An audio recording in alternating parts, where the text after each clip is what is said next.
All right, what's going on, everybody? Welcome in to the Midwest Mixfest Tekken 8 Top 16.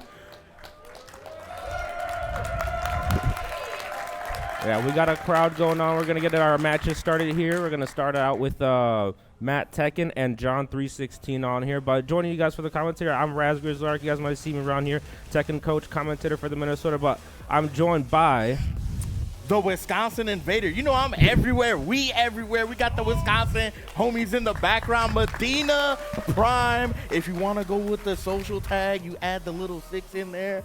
But let's go. I'm excited. I've been waiting for this good-ass Tekken. We've been waiting all weekend. We're going to get some dope-ass matches in here.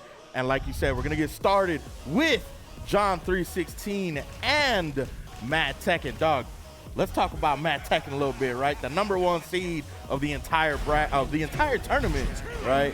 Coming off Roundhouse, he was cooking with that jack, man. Give me some info about that Matt Tekken. I mean, of course, yeah, he got third at Roundhouse, but also the Team Minnesota took the Roundhouse tag. So as of right now, we hold the top team title. I won't lie. We're kind of cooking, but Matt Tekken obviously runs the jack. He's been picking it for quite a bit. Does have a few other side characters, but, you know, with 316 on the other side, these guys are consistently in the grand finals, like top 3 seeding for our local team. So this is a match that everybody here has seen before, and I'm glad to showcase it for you guys. But here we go. You definitely can't sleep on a John 316. Real solid Brian player out here, and Brian is such a tough character, man, but he's so cool. Definitely a real big monster right now. Health bar's pretty even. Both these guys just feeling each other out. Eat engage. And we know Matt Tekken's going to go for all that wacky stuff. He's going to throw you off. He's going to condition you. He's going to do all that stuff to get those plus frames. Man, we've seen some crazy stuff from Matt Tekken. Already stepping on that gas pedal. Yeah, getting started 316 here, trying to find a way in. Matt Tekken, though, got some great defense right now, keeping him out. Big whiff, no punish. John 316 making him respect him. He's like, nah. Counter hit, no break. Should be enough. And already hitting him with those machine gun, Gatling gun punches, dude. That's so disrespectful. Yeah, Brian ain't the only one that's got the machine gun punches. Jack's got it, too. He's also got the shotgun arm. But big launch from 316. Take it to the wall. Oh, we're going to break this wall potentially? You know, of course heat active. Oh, no, he wants to get the taunt set up. Brian wants the walls. Keep the stage small. Oh, no. Oh, there it is. The taunt's coming out. 316 with a perfect. Yes, sir. First perfect already of the day. Jesus. We got a little bit of neutral game going, Bert. Yeah, and one of the hallmarks of 316's gameplay is going to be his jab. This guy's got one of the most incredible jab timings and just sets up perfectly right there for his sway back one at the wall. What are you going to do? He's definitely trying to get Matt Tekken to respect him, right? You say, you're not going to hit none of this wacky stuff on me, bro. I don't play none of that. Chop the tree. 3 in a row. 3 in a row. John 316, you already know I like to say he's playing the realest Tekken out here, and then with those lows, and he did 3 of them on top of that. He's got divine assistance right now. Jeez. Pressure with the sway back one. Chip adding up. Try to get the jab. Matt Tekken fighting back. Oh, there we go. He's applying those jabs once again, those low kicks. Okay, Matt Tekken trying to wake up now. All right, Barry didn't find a mark. And then the stutter steps from 316 right there. Looks so scary. But a big counter hit jackhammer. Tied up 2-2, round 1. This already final round, first game. Jeez, this is only game 1. I wonder how many more we're going to see. Yeah, still in our first of 2 here, but it's top 16. And you see John is dashing in his face. He's trying to challenge. Yeah, both Matt. feet spent now. We got regular Tekken going on. Oh, good throw break. Get off me, sir. I'm the real robot around here. 1-1. Catches him moving. Throw break once again. At the wall. Okay, challenges. Get the wall splat too. Should be enough. Oh, that's big dead Matt Tekken stealing that from John 316. That was a very solid round, or solid set from John. Again, trying to get Matt Tekken, because he's already Tekkening. Yeah, he's trying to get Matt Tekken to challenge him, you know. He's throwing those jabs. He's dashing in his face. He's like, go ahead, make a move. But, you know, Matt is being very brave. He is challenging him, you know. And he's one of the play styles at 316, right, he likes to use that jab, but it's also not just about the space control, but the disrespect, because you'll see him use that jab to challenge, you know, the minus frames. Right. And Matt Tekken has just sort of been calling him out on a lot of different things. Big down 4-2. Take it to the wall. Oh, you know it's good to the wall. We talking about Jack. Mr. Zombie Noise himself. Right there. Heat spent, 50% gone. White life to recover. What a side step. Oh, I thought he was going to take it off the wall. Gets the heat active. And John still has Fakes this the meter. taunt. What a weight dash. That was beautiful. Oh, once again, dashing in his face. Wow, taunt dashing. Okay, and 316 is one of those adaptation monsters where as the set goes on, he starts getting your timing down more and more. You really got to stay on your toes defensively to stay away from him. Okay, big headbutt catches him moving. Oh, slam him on the ground. Oh my God, what a counter hit from Matt Tekken. Yeah, and now Matt Tekken, you know, stepping on that pedal like we were talking about earlier, turning it up. Yeah, Matt Tekken going really aggressive right now. I'm telling you, man, it's every time this man plays in tournament on stream, he puts those gunners on, and he sees those extra frames. He's recently put on the gunners, and it's upped his game. I won't even lie. He can see now. He's more focused because the secret thing with the gunners, they have a magnification, a little zoom. They keep you locked in. Hey, we're gonna have to ban those gunners, man. They give you that that gunner buff. That gives him Denny. You know, shout out to Denny. Regaining the heat with the stance transitions, a lot of chip, 50%. Matt Tekken already trying to apply some pressure. Counter hit, big stomp. Matt Tekken 1 round away from taking this one, 2-0 over 316. John has to just turn it up a little bit more, right? He's still challenging him, playing very defensive, but just Matt Tekken catching him in the right moment. And really the key of it is that 316 has just not found the counter hit timing. I mean, I can't recall how many times he's found a big counter hit launch. A lot of it's like really small pokes, back ones coming out again. There it goes, though. That was the one counter he was looking for. Might be able to kill here with the right combo. Oh no, pushes off the wall. Jack's too big. Oh, the big 10 frame damage. I almost thought that was going to break the wall. Jack with those angles on the heat smash. Oh, but a big headbutt. Is it enough? Oh my God. It is, and Matt Tekken's going to take that one over 316. Tekken knew what he was doing there. He got him on the crouch, instantly went for the grab. Good stuff from Matt Tekken, dude. I'm telling you, nice. It's those gunners, man. Those gunners give him that buff. He's got that Google Glass. We got to check that. He's got like a Jarvis in there or something. It's telling him everything. Gotta. Hey, ref, check his glasses real quick. Check his glasses. We got to get those checked out. Yeah, John 316 still not out, though. You just got put on the loser side now. Has to put in a little bit more work, and it's very possible for him. And I'll tell you, 316 as well plays with a vengeance. If he's in that loser side, he's not happy about it. He's going to come on I fear for whoever comes up against 316 next, because they're going to have to face the full wrath of the 316 on there. So that's going to be dangerous. That's like Shin 316 is what I call him. And now let's talk about a little bit of diversity in this bracket, right? It's called Midwest Mixfest for a reason, because not only do we have locals, right? We got a little bit of everybody. We got a little bit of Wisconsin, a little bit of Illinois, a little bit of Ohio, and even, a lot of the locals here showing us what they got. And, speaking of that, up next, we got Epic on the stage. The fellow Chicago Lee Main versus GDI. Yeah, and I got to see a really fun set between Epic and Matt Epic and Matt Tekken at Roundhouse. That was a really, really close set, and I asked GD if he was ready for this match. And he told me that he's like, I think so. I'm pretty confident against the Lee, and GD as well is sort of like a energy monster. If he comes in and he's pumped up, he's ready to go. You can see him bouncing, and he's just disrespecting you, but it's not even like he's trying to. He's just having fun, and he's just walking all over you. Yeah, sir, he's just the vibe, and it's funny, right? I wouldn't say Epic is the exact opposite, but Epic is a lock-in monster. All right, he gets locked in. He focuses super hard on the matchup. Right, he wants to win. He's looking to win by any means necessary and however he can. So Epic can't sleep on him at all, but GDI is trying to hold it down for the home team, for the home peoples. I would love to see a spread of where they're going, but ladies and gentlemen, we got GDI on the ball versus Epic on the lead, getting started here. Round one.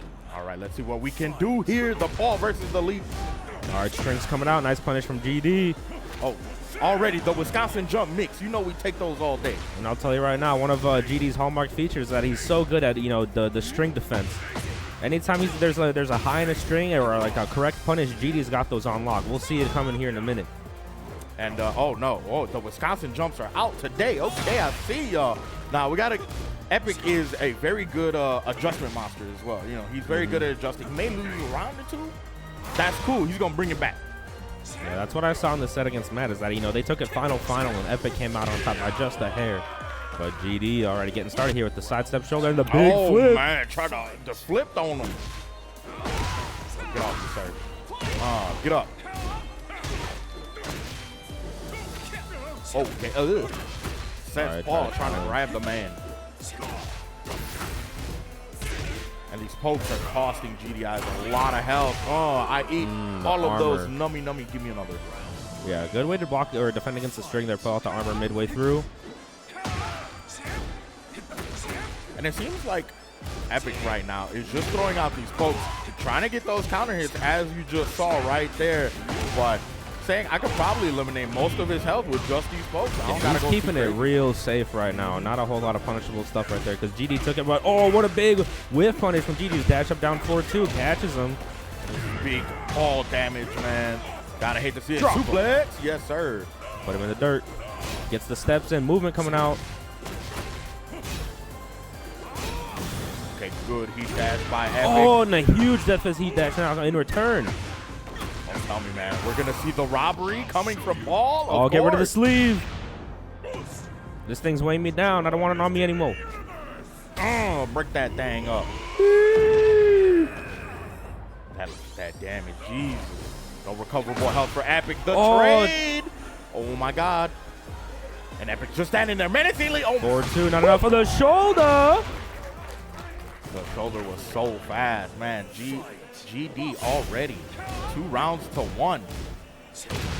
Oh, counter hit, doesn't get the combo. 4-4-3, half-life gone for GD. Gotta defend now. Oh, no whip punish this time.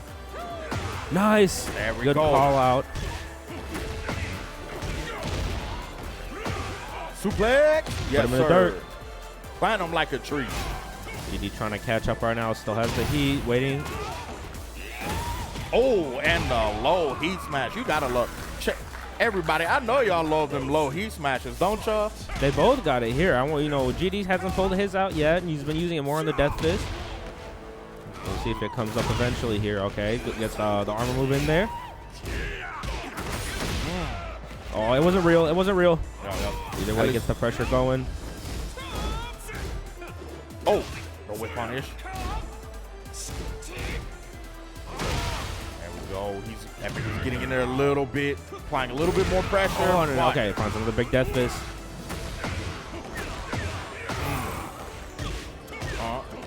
Oh, messes up the running too. Gets the 4-4-2 instead. Oh, he went for the double slide. Oh, but the rubber band. GD with the first one, putting Epic in the dirt. Very unfortunate for Epic at the end of that round there, getting caught with the launcher, and GDI just finishing it. Another close set, man. Game 2, right? Only round, or game 1 of the second game on stream. Yeah. It's already very close. Yeah, and I'm excited to see what Epic's gonna pull out here in response. Right, this is the adaptation monster. I want to see what kind of changes he makes coming into here game 2. And we are definitely now in a better stage that I feel like could work out better for Lee, seeing as he can get all them ground okies, I mean, Paul's just as dangerous when he's got your back against the wall. That demo man, you can't escape it. Yeah, you're right. He's engaged at the wall now. And that's what I'm talking about already for Paul. Re-splat, GD's got those. Low death fist, boom! And he waited, yes. Flip him off the ground with a forward 4-3. All right, GD taking the lead. Wow, that one count, that one wall splat took half health. Oh my yeah, when you said this is a good stage for Lee, I was like, man, Paul's just as scary on it. Down 4-2. There we go. Lee get that insane wall carry.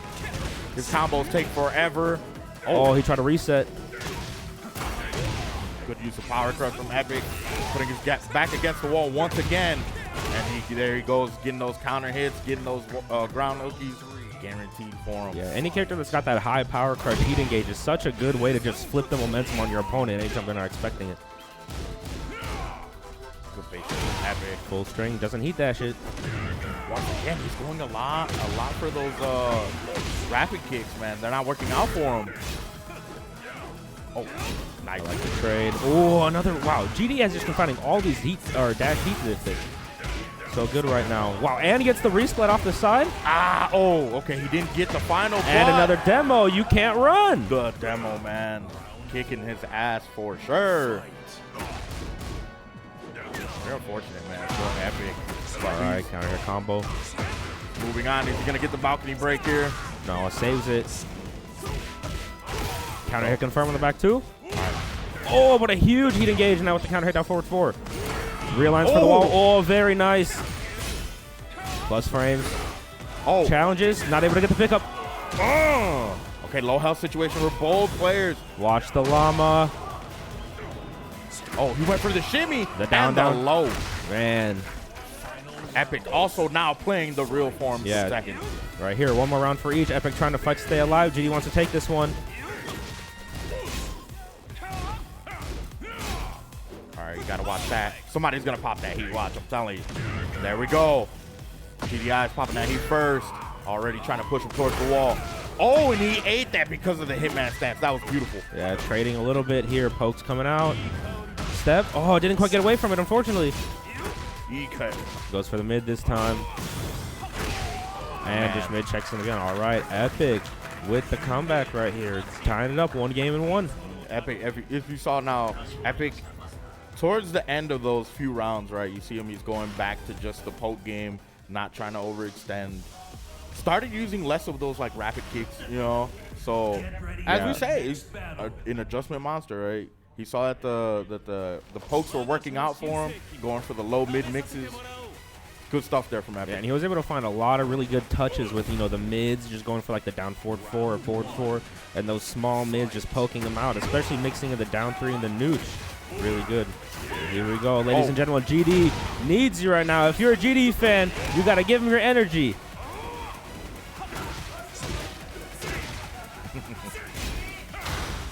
Okay, Epic staying very patient. Good stuff from him. Oh, GD's moving right now.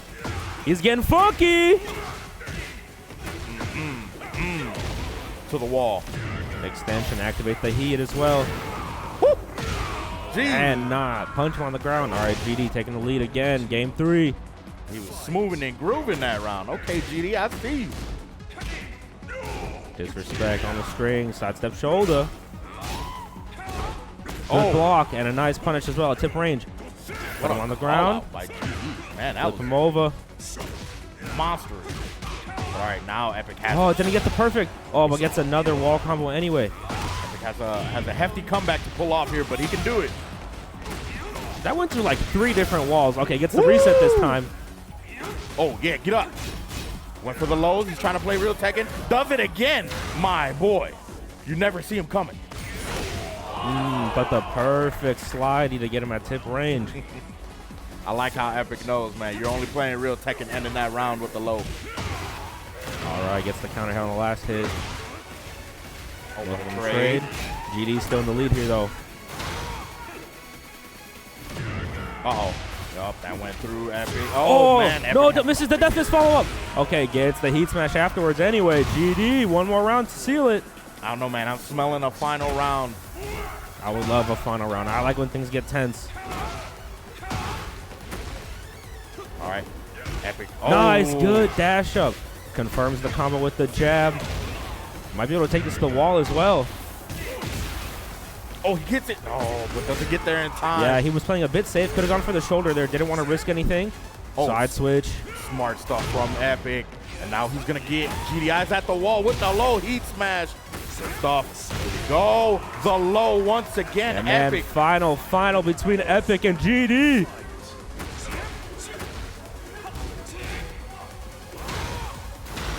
I'm hearing a couple of GD fans in the crowd, I think. It's getting so intense, though. Already GD lost about 65% of his health due to these pokes. Hometown Heroes in trouble right now. Full life bar for Epic. Good block. Minor punish, though. Still got a death fist, spends it. Oh! Didn't get the launch there, surprisingly. Oh, but the dash up into the low heat smash. All right, Hometown Hero GD not out yet, but Epic's going to take that one to advance in the winner's side. As I was telling you, man, he started using more of those pokes. getting in there, ending the round with real forms of Tekken and the lows. I only say because you never see the lows coming, right? No matter how many times you do them. The Minnesota motto is don't block low.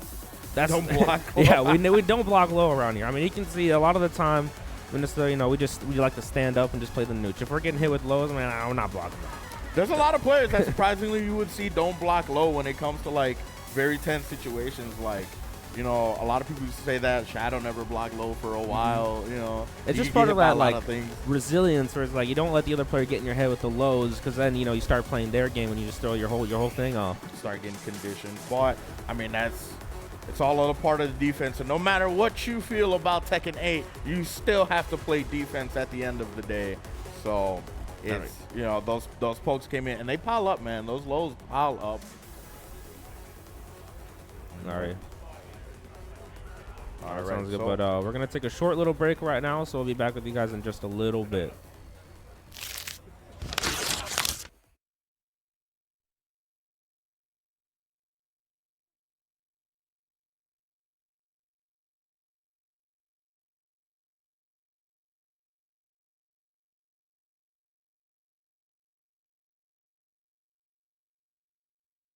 Isaac Arts is a cozy marshmallow-themed apparel line. You're sure to fall in love with the adorable marshmallow penguin, Pangmellow, adorned in a collection of new fighting-themed designs celebrating the greatness that is fighting games. Use code MIXFEST24 at checkout to receive 10% off all purchases through the end of November.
All right, welcome back, everyone, here at Midwest Mixfest. I got a little message for y'all really quick, though. Here you go. Please bring back Lucky Chloe Capcom. Capcom specifically, yes, please. And, but now we are ready for our next match. We got Victimo up on the stage, who's been traveling almost everywhere across the country. And go ahead and say his name. You gotta add a little pizzazz to the name. The cream of the crop. Cream of the crop. Macho Man. Yeah, we got entering under a different name, but that's our local Plus Ultra. So he wanted to come in here and get the are they up to shenanigans up there? What the, you know, it's funny actually. Let's say this. Victimo is the Cream City champion, so you got a lot to deal with there. We got a couple creamers on stage. Yeah, we got some creamers. Little cream but yeah, we got a Ranchero Plus Ultra on the Jin versus Victimo on the signature Nina. Should be a fun matchup. Let's see what we got going on. All right, you already know Victimo running that Nina. Cream of the crop running the Jin. He likes to dabble between both Jin and Kazuya, so and all the Mishimas rotate. We could see the Devil Jin, the Kazuya Heihachi, all of them can come out. But he's only got 2 games to work with here, so we'll see which one he goes with in the end. Nice sidestep, big launch as well. Already, Victimo showing us that amazing movement that he has. One of my favorite things about him as a player is just the insane movement that he utilizes with Nina, and that I'd say it helps him win. You know, he's been playing her for so long; it's just so natural to him. Yeah, as well, you know, there's a couple of different players that struggle to sort of, get with the new systems, but I feel like Victimo was also one of those that, really try to understand the game and, get with all of its mechanics. And the way I've seen him utilize heat is really, really, advanced. Really love the way that he puts that into play. Gets a launch, now I'm going to take this to the wall. Oh, misses those last few hits, and good wake up by the Cream of the crop. Gets the wall combo and the wake up as well. Doing all that damage. And I gotta say, this man has probably some of the sickest mustache I've seen here in Midwest Mixfest. He's been growing it out. It is beautiful. It's a sight to behold. I've heard he grew it out for this specific event. Yeah, I mean, he's got the whole fit going on. I love the Ranchero cap right now because he's a Puerto Rican. So let's go represent. Yeah, exactly. So he's coming in here. He's got the Ranchero cap. Good stuff. Oh, he was popping that heat engager. Let's go. Using the heat smash already, pushing him towards the wall. Victimo still has a little bit of meter, but Cream of the crop just poking him out. Take that round. Yeah, and a lot of players really struggle to stop that Nina offense, but right now Cream of the crop was doing a pretty good job right there with the low pokes, but Victimo with a big counter hit sweep. Oh, stomp on him. Okay. Gets the throw break. Good side switch. Tracking him with the heat burst sidestep. Good low jab. You're finished. Nice. Good use of the Zen 4 to evade. Heat smash coming out. Wall tactics. What are you going to do?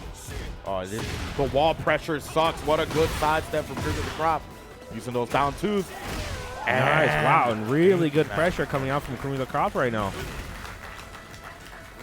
Same man. He's playing and he's looking the vibes right now. All right. Yeah, that is mi amor up there with the Ranchero cap. So all right, got Subway Wayne coming up, coaching him. Leaving my boy alone. Yeah, get up there. He needs support. He needs more. Get him on the massage. He's got a tense neck. He's been working all day. He's got a tense neck. Loosen him up a little bit. There you go. But Victimo already. One of the things that me and Victimo were talking about, right? He says that he doesn't know much of the game. It's just all about adjusting, right? Mm-hmm. That's where his forte is, adjustments. You just gotta adjust yourself to whatever game you're playing, no matter who you're playing. Especially adjusting to opponents, because you can play a million Jins, but each one of them is gonna be different. You really gotta figure out what they like to do, and it's all about that player matchup as well. And it's always the pilot, man. It's never the character. The pilot can take a character in very many different ways. So counter hit on the throw. Victimo trying to even up the life bars right now. Punish on the heat burst activation. Oh, went for the grab once again. Good low moves there. Another chain grab this time? No, doesn't go for it. Oh, nice. Good job to stay on the ground. And the low from Big Timo playing real Tekken now as well, taking that first round of game number 2. Yeah, still trying to find a couple more rounds here to tie this one up. But Creamy the Crop's not making this one easy for Big Timo. Back 2-2-2. Oh, that back step, okay. And one thing I like to say, right? Big Timo's Nina has that crackhead movement, right? I call it the crackhead movement because it's so much movement, man. Like, you're pressing so many movement buttons all at once. Oh, full combo off the front roll. Spike him down. One more hit. And the heat smash. Yeah, but that Nina Hayashida, anytime you see someone bust it out, you know that they play Nina. Oh, back to the side. 40% gone. Good break on the counter hit throw. Too far away for the Scourge. Your finish. Let's see if that happens indeed. Oh, good. Yeah, challenge. That's what you're supposed to deal with that Zen 4 out of the air. Keeping him at the wall. Still Free moving. kick, a good way to get out of there. Dies plus frames. Gets the grab. Oh, get Good off break. me, lady. Put her on the ground. Oh. Too far for the Scourge again. And the guns to close it out. That throw break was so late, but it worked out for him. Not in the end eventually. Yeah, and I think what we saw is that Creamy the Crop was really working well with those sort of crouch jab disrespects, and Big Team was handing it right back to him. He's gotten on under a lot of jabs right now. Oh, good sidestep for Creamy the Crop. Getting a little bit of that offense in on Big Timo. Good low jab. Get in there. Down twos are coming out now as well, but Ooh, gets launched. Dash up, down forward 2 to find the combo. This song is so sick, man. Oh, eats all of that. Has enough health to trade there. Tries to find the combo with the down forward 2, doesn't get anything. And there's the crouch jabs that we're talking about. Good block. And the armor to get back. Big Timo ties it up 1-1 with the adjustments. That's what we're talking about. The adjustments. He says that's his strong suit is those adjustments right there, right?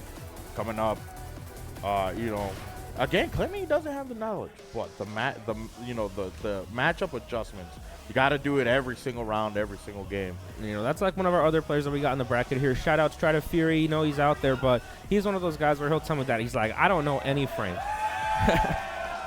Oh, he took off the hat. Okay. Oh, not the Ranchero? Oh, no. That's a debuff.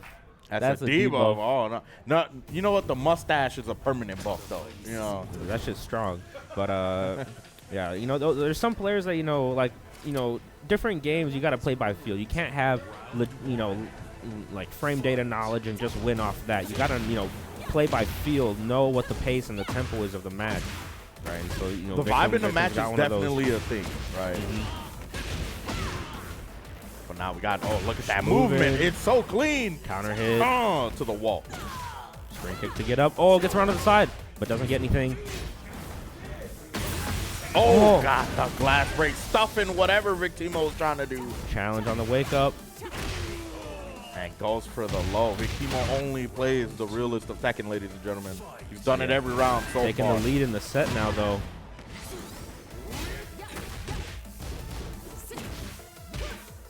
Go for the low jab. Yes, sir. Here we go. A little bit of that poke game. Oh, nice. Gets the 4-3-1 counter hit. Oh, but misses the electric to pick up the combo. Still got the life lead. Zen 4. Finish, says Nina. Let's see if we They can will actually block make it happen. afterwards. There's a smash. Pressure. Oh, no, the Scourge. Yeah, Big Timo's been getting a lot of good blocks on that right now. Snap the neck. One more round could do it. Big Timo up 2. The Crop just has to stop that Big Timo offense. As he gets going, it just doesn't stop. Good stuff out on the Scourge. Oh, okay. Oh, could have got a bigger punish, though. Just gets the 2-4. Excuse me, Harada, please. Knockdown, nice. Low parry. That's going to be enough to do it. And Big Timo, with adjustments, able to get that one 2-1 over Creamy the Crop. And Creamy the Crop started off so strong, you know, but you know, as the terms that we like to say, the download was completed, right? The download was made. Big Timo made those adjustments and just started whooping ass, you know. So I expect nothing less from a Cream City champion. So I mean, that's how Big Timo made it here. Is that with the hotel initiative that you know that Run the Mix ran. You know the winner of the Cream City got to come here. So shout out to him. I'd love to have him out here, but still We got a couple more Minnesotans still out here to represent. We got Matt Tekken running it back on the stage now.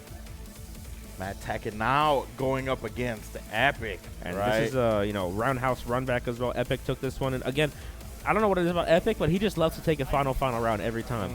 So last time, like I said, Matt Tekken, Epic got final round. Epic ended up getting the better of that set, and I'm sure Matt's happy to run it back. I told you, man, Epic is a lock-in monster, right? You could. He's the personification of lean forward, lock in, like you're playing 2K. The gamer pose, dog. That's all Epic right there. Yeah, he's got all business face on right now. That's all business. See it right there. I mean, Matt Tekken as well with the Gunner's buff and the head crones. Matt Tekken likes to put on the headphones, plays the like elevator music. He plays the elevator music, man. He's in there listening to a wrestling podcast. He's got no taste. He wants, got no taste. He wants something with the least amount of disturbance possible. Hey, I don't know. Could elevator music hype you up in the Tekken bracket? He's not looking to get high. He was looking to get chill. Oh, okay. He's trying to mellow out. Okay. Yeah. Anytime someone's like, "Let's go," he's like, "Let's stay." Let's stay. I'm not trying to go anywhere. I want to stay right here. He said, "I'm chilling. Y'all could go." But his play style says otherwise. And that's how he fools you. Because here's a secret tidbit. Back in Tekken 7, back when you could have stage select, Matt Tekken was always like super defensive on the walled stages. But then if he loses, he takes you to an infinite, and then he just starts gunning and running you down. And that's kind of the opposite of what you expect. Someone picks an infinite stage, you expect him to sort of backdash and not do anything. Right. But Matt Tekken's like, okay, I don't have to worry about taking 1 million damage from a wall combo. I'm just gonna run you down because my risk is lower. So that's kind of, he lulls you into that false sense of security. Absolutely. And we're going to see how this turns out now. Like you said earlier, this is a roundhouse run back. Matt Tekken took it just by a thread, basically. So we're going to see what adjustments in this time from roundhouse to now could have Epic labbed this matchup. It's just so weird because Matt Tekken has such a unique Jack play style compared to a lot of the Jacks that we see out there. Yeah, and that's what I saw, because when we went out, everyone was sort of like discussing a couple different parts about the bracket, but everyone's like, Matt Tekken plays so differently from the other Jacks. It's hard to sort of, get a gauge on what he wants to do every now and then. But here we go. Either way, in the lead right now against Epic, but the down forward 2 to get underneath and picks it up off the sidewall. A wake up down forward 2 is insane, but Matt Tekken just overextended just a little bit, but still got a lot of health to work with here. Heat spent, pressure, and the back 2. What a challenge! Hit him with that shotgun fist. Okay, Matt.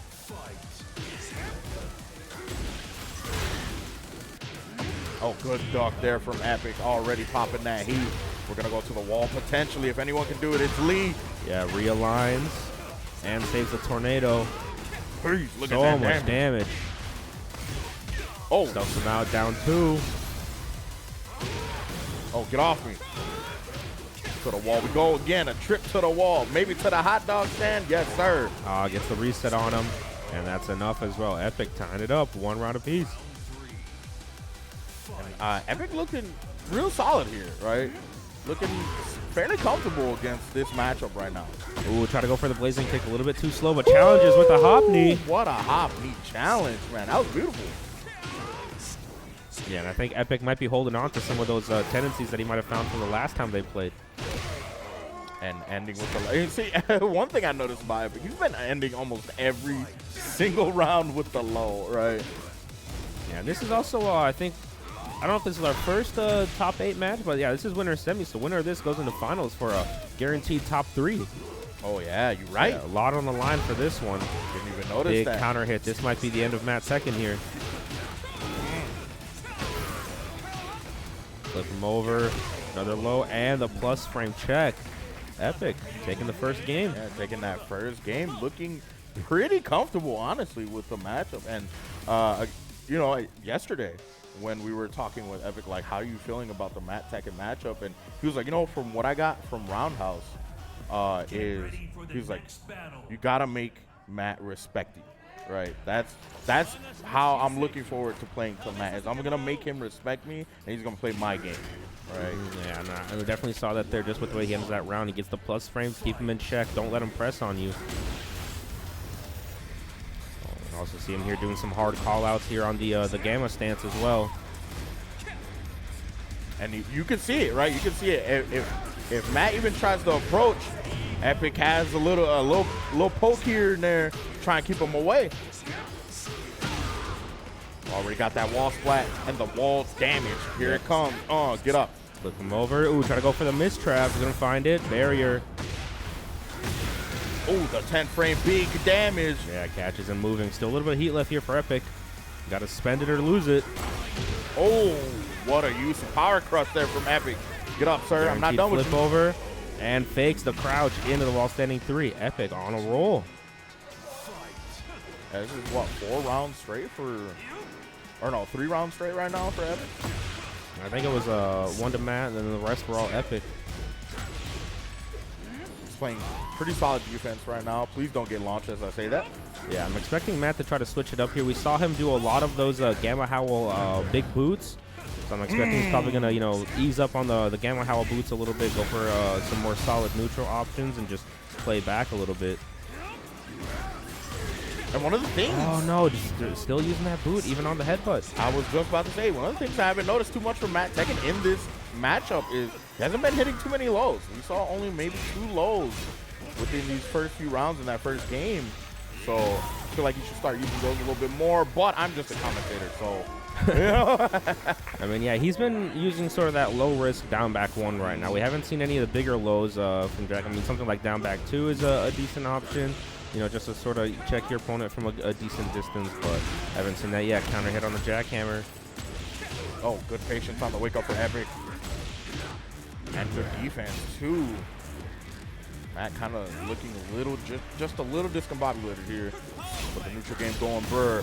Now they're playing. He's just missing a couple crucial ducks in some of these lead moves, like that. I don't even know what the input is, like back to 1 or something like that. Whatever that blue spark is from Lee. He's having a real hard time dealing with it. Oh, yeah, because the X is a high. Yeah. Flip over, but doesn't align properly into the slidey, and man, Epic just had that whole game on lock. Yeah, just the no round brown there on that second game. Just, I said he said it from the moment I talked to him about it. How do you feel? He said, I'm gonna make him respect me, dog. That's the way I'm going into that matchup, and we saw it as clear as day, right? Made Matt Tekken respect him. He said that gas pedal, I took it out. You ain't stepping on nothing. Yeah, right? and with Matt Tekken being the first seed in the back, because I had that target on his back, so I'm sure everyone was sort of doing their research, and especially Epic as well, because I think it was a little bit too close to call it last time they played, so taking a bit more convincing fashion. I'm sure he's happy with that one, but now on the stage we got Victimo and Kaiser, and I think this is one of the matches everyone's sort of looking forward to. So this is so unfortunate because these are both of my picks, right? Obviously Kaiser being the homie, also from Wisconsin, but Victimo being also one of my goats. So it's like this is a tough matchup, but we got the non-biased commentary. So we're gonna go with it. But obviously Kaiser, sticking with the Azucena, Victimo we already saw earlier, being with the Nina. Tell me how you feeling about this matchup.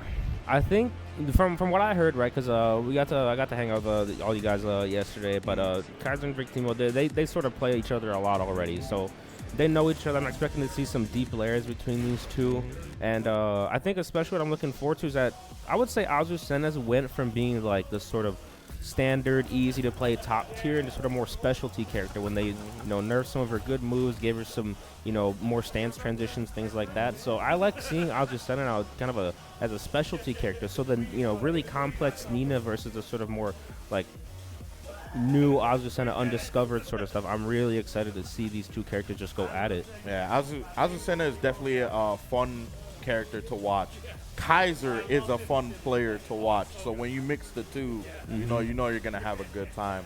But we're gonna have to see, right? While they've played each other, we haven't seen them play each other. So we're gonna have to see how the matchup goes. I obviously, with everyone talking about tier lists and all that stuff, obviously Nina is in a higher placement. Azucena has a little bit of struggles here and there, especially with the neutral game, the neutral strings and all that. So yeah, you got to take a lot more risk and really rely on some of those like ambiguous sort of stance mix-ups. So, but now we're talking about risk and the risk specialist in Kaiser. So you already know. If Yeah, you didn't made a see name him, for herself on Risk. you know, if you didn't see him play Lucky Chloe back in the day, then you know you missed out. Well, that should be a good way to get out of this Nina pressure, right? Because a lot of time Nina just sort of like, jabbing you, getting those mid checks, and it's really hard to get her out of these sort of sway mix-up. And that backswing blow that we know Kaiser for could be crucial in turning things around. All right here, and where France on the boat. Perry front. Okay, Oh, no good clean punish. hit.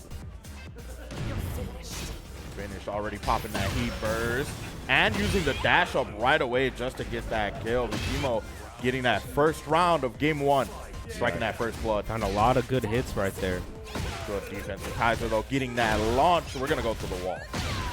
Very nice. Boom, boom. Convert this one. Goes for the setup.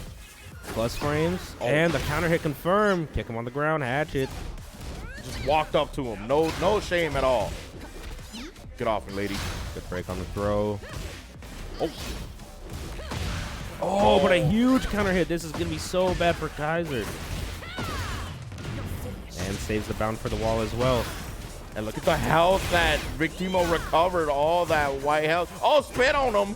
Hello. It's so fast in this game. Get a little bit of plus for some chip. That's going to kill? No, it doesn't. Not enough. Ooh, but the low poke tying it up.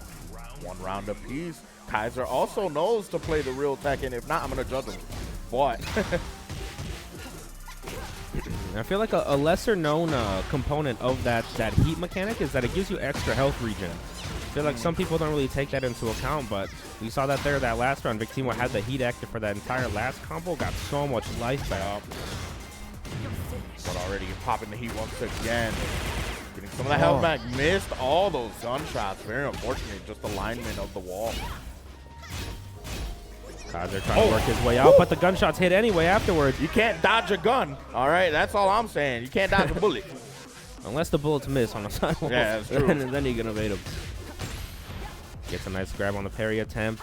Snap the arm. Oh, get off me, lady. Oh my God, the movement there for Victimo. That was so beautiful. Ooh, okay. Trades the punch parry for the armor. Pressure on the wall. Sweep. Gets the kick. And get him on the ground. Perfect for Victimo to get game 1 here. So 7 golden letters for Victimo already. Man, we've seen a good chunk of perfects today so far. So I hope keep them coming. All right, hype yourself up, get in there. And I feel like every time I sort of try to play more defense in Tekken 8, I find it being really difficult rather than just go all in and get a blowout round, get a perfect on somebody. It just feels like one of the best ways to just win in Tekken 8 is just blow all your resources and get a perfect before they touch you. I feel like especially once you already get that momentum, you just keep it going. There's no reason to try to respect your opponent. Like, nah, I'm playing to win. It's really hard to time somebody out in this game as well. Like I saw in Tekken 7, you could just be a bit more defensive, but Tekken 8, the name of the game is aggression. Oh, but a huge counter hit. Michael to the wall explosion here. Doesn't Saves go for it. Oh, get off me, lady. I don't like coffee. Stuffs out the armor. Oh my God. Get around to the back. Oh, it's going to be so much damage. Oh, couldn't get the correct splat, though. Those Victimo side steps, man. And there's I don't know if you saw a little bit in the first game, right? There's a few times where Victimo was sidestep and Kaiser was sidestep with him. It's like, we're gonna move together, right? You're not gonna outmove me, right? But Victimo on the defense uses those sidesteps so well to get those openings. And just Kaiser like Kaiser returning the favor. Yep. Right Gets the grab there. this time. Both of these ladies just love snapping each other's the low? legs. Not enough. It didn't do enough. Oh man, good wake up option there from Victimo. Die in silence. I don't know why she says die in silence and then you hear a loud ping. Like, that makes no sense. Man, that was just like only Azucena can hear it. Right, It's right. silent for everybody else. That gets him with the kick. Get up. All right. Set point here for Victimo. Kaiser has to turn it up a little bit. Nice pokes coming out from Victimo right now. 50% gone for Kaiser. It's a tough round to make a comeback from. The Wisconsin jump. No action, though. Good punish. Nice punish. Oh, into the mid as well. Stomp on him. Working that life lead back. Oh. Oh, but try to go for the iconic backswing. Oh, unfortunate. You know, it's funny. Every time we talk to Kaiser about the backswings, he's like, I at least got to do one, right? I got to do one at least. You know. But don't worry, I got it for him. Please bring back Lucky Chloe Tekken.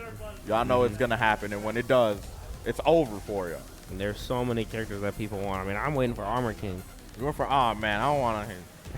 I lost my very first Evo. I lost my Get Out of Pools match to an Armor King, dog. I was like, it scarred me for that character. But it was also on me. I wasn't breaking throws. I mean, everyone's got the. I'll tell you, my defining tournament moment was I used to play. There's a city called Mankato. It's about an hour south of from where we are right now, and there was a guy who used to play against named Michael. And I used to always beat him every time we play our small local bracket. But then we had Red Bull Conquest 2019. I remember this. He played Noctis, beat me in pools, eliminated me, and then he went to go tell all his friends. And I was like, man. He told all his friends. Oh, no, that was my villain moment. That was the, that's the most villain thing you can do to somebody is like, tell the group like, yep, I beat him. I beat him. Yeah. So then, yeah, I had to switch up. I had to get my turning nerves. Don't have no turning nerves after that. I trained those out. I beat them out of me. Oh man! Now speaking of beating somebody out, this is a region kill right here. You got the boy John 316 versus GDI's, two Minnesota boys.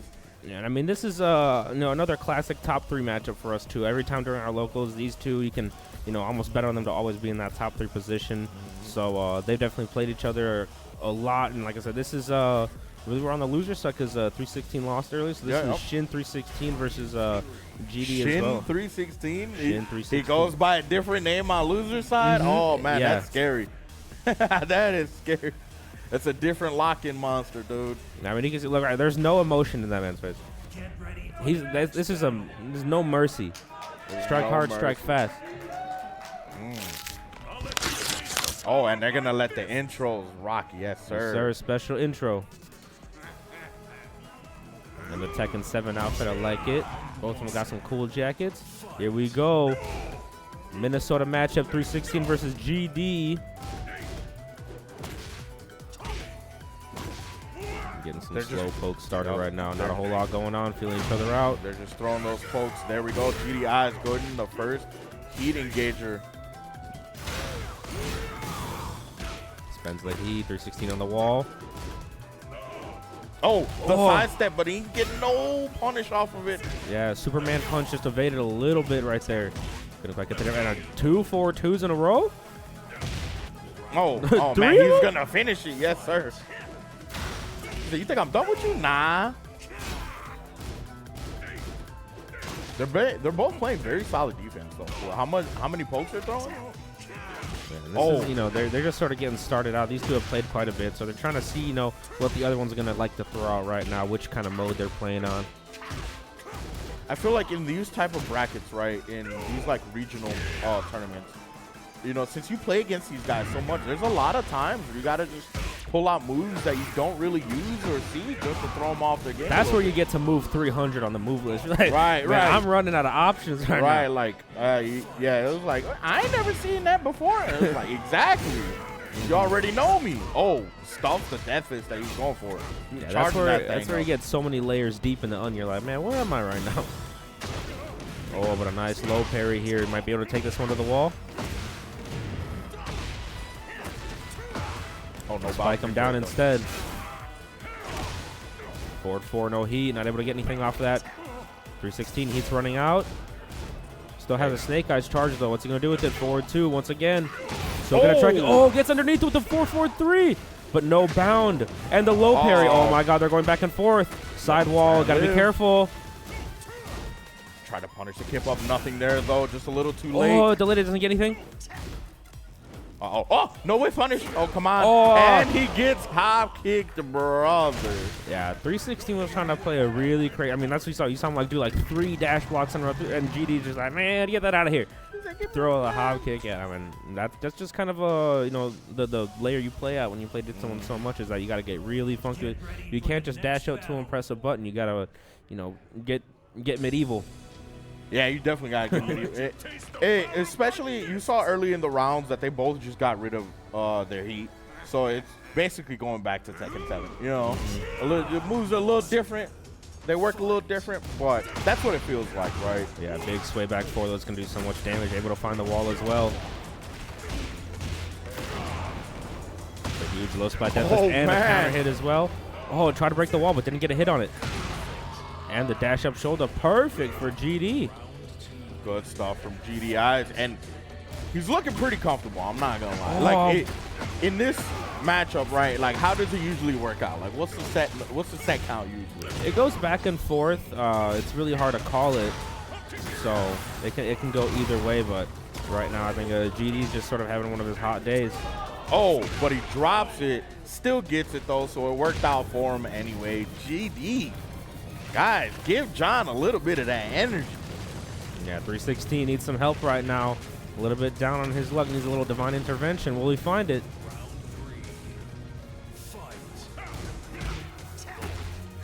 Starting off the wrong. Oh man, what a micro step there from GDI, getting that launcher as well, and this wall damage. Here he goes, indeed. Yeah, and I think oh no, but just misses on the back forward and 4-4-2 combo. Look at that damage. Ooh, and he got the wall splat, and he tried to go for that last death fist. What a cheeky man. Oh, no, sidewall couldn't get anything. Oh, sidestep. A little late on the punish. Oh my god, 316. Into the rage art, keep it safe, and this is the break he was looking for. He found his way back into the match. Is he going to be able to take this one and tie it up? What a fist. All right, you got your lucky break. Can you stay calm? Can you close this out? I mean, a little bit of momentum should be shifting over to John's side now. Yeah, we saw that was a really good, all those confirms just came off of perfect side steps from 316. Might be able to just find his momentum sort of right now. Low for low. And there's the iconic jab that he got. Float took it down 4-2. Defense, staying patient. Okay. I see you, John. He's adjusting a little bit. Get off me. Good break on the throw. Could have been a nasty splat right there. Oh, he's going for these pokes. He didn't break that throw. Not this time. Oh, but the running two into the wall splat. Unfortunate. And GDI is going to take that one 2-0. I mean, you know, you hate to see a Minnesota team kill. Yeah, absolutely. Unfortunate for John 316. Crowd, give it up for John 316, everyone. Yeah, making it all the way out here to the top 8 at the regional. Represent the home team. It's unfortunate to have someone from your own region in like a regional tournament take you out, but that's the name of the game. I feel like that's the only honorable way to go out. You know, I wouldn't want to lose to somebody, you know, out of state, you know, is gonna, you know, shoot me, you know, look at me in the eyes when you shoot me, right? You know, I want my homeboy to do it. So. But it feels so much better when you're invading and you take somebody out from the hometown. But you know, that's because I'm on the invading end right now. So yeah, we can't say that we're unbiased counter because right now it's like Minnesota, you're like Wisconsin, you know, we try to make sure. Boy, I gotta say it right now, you got the C3 shirt on, so we gotta claim you for now. You know.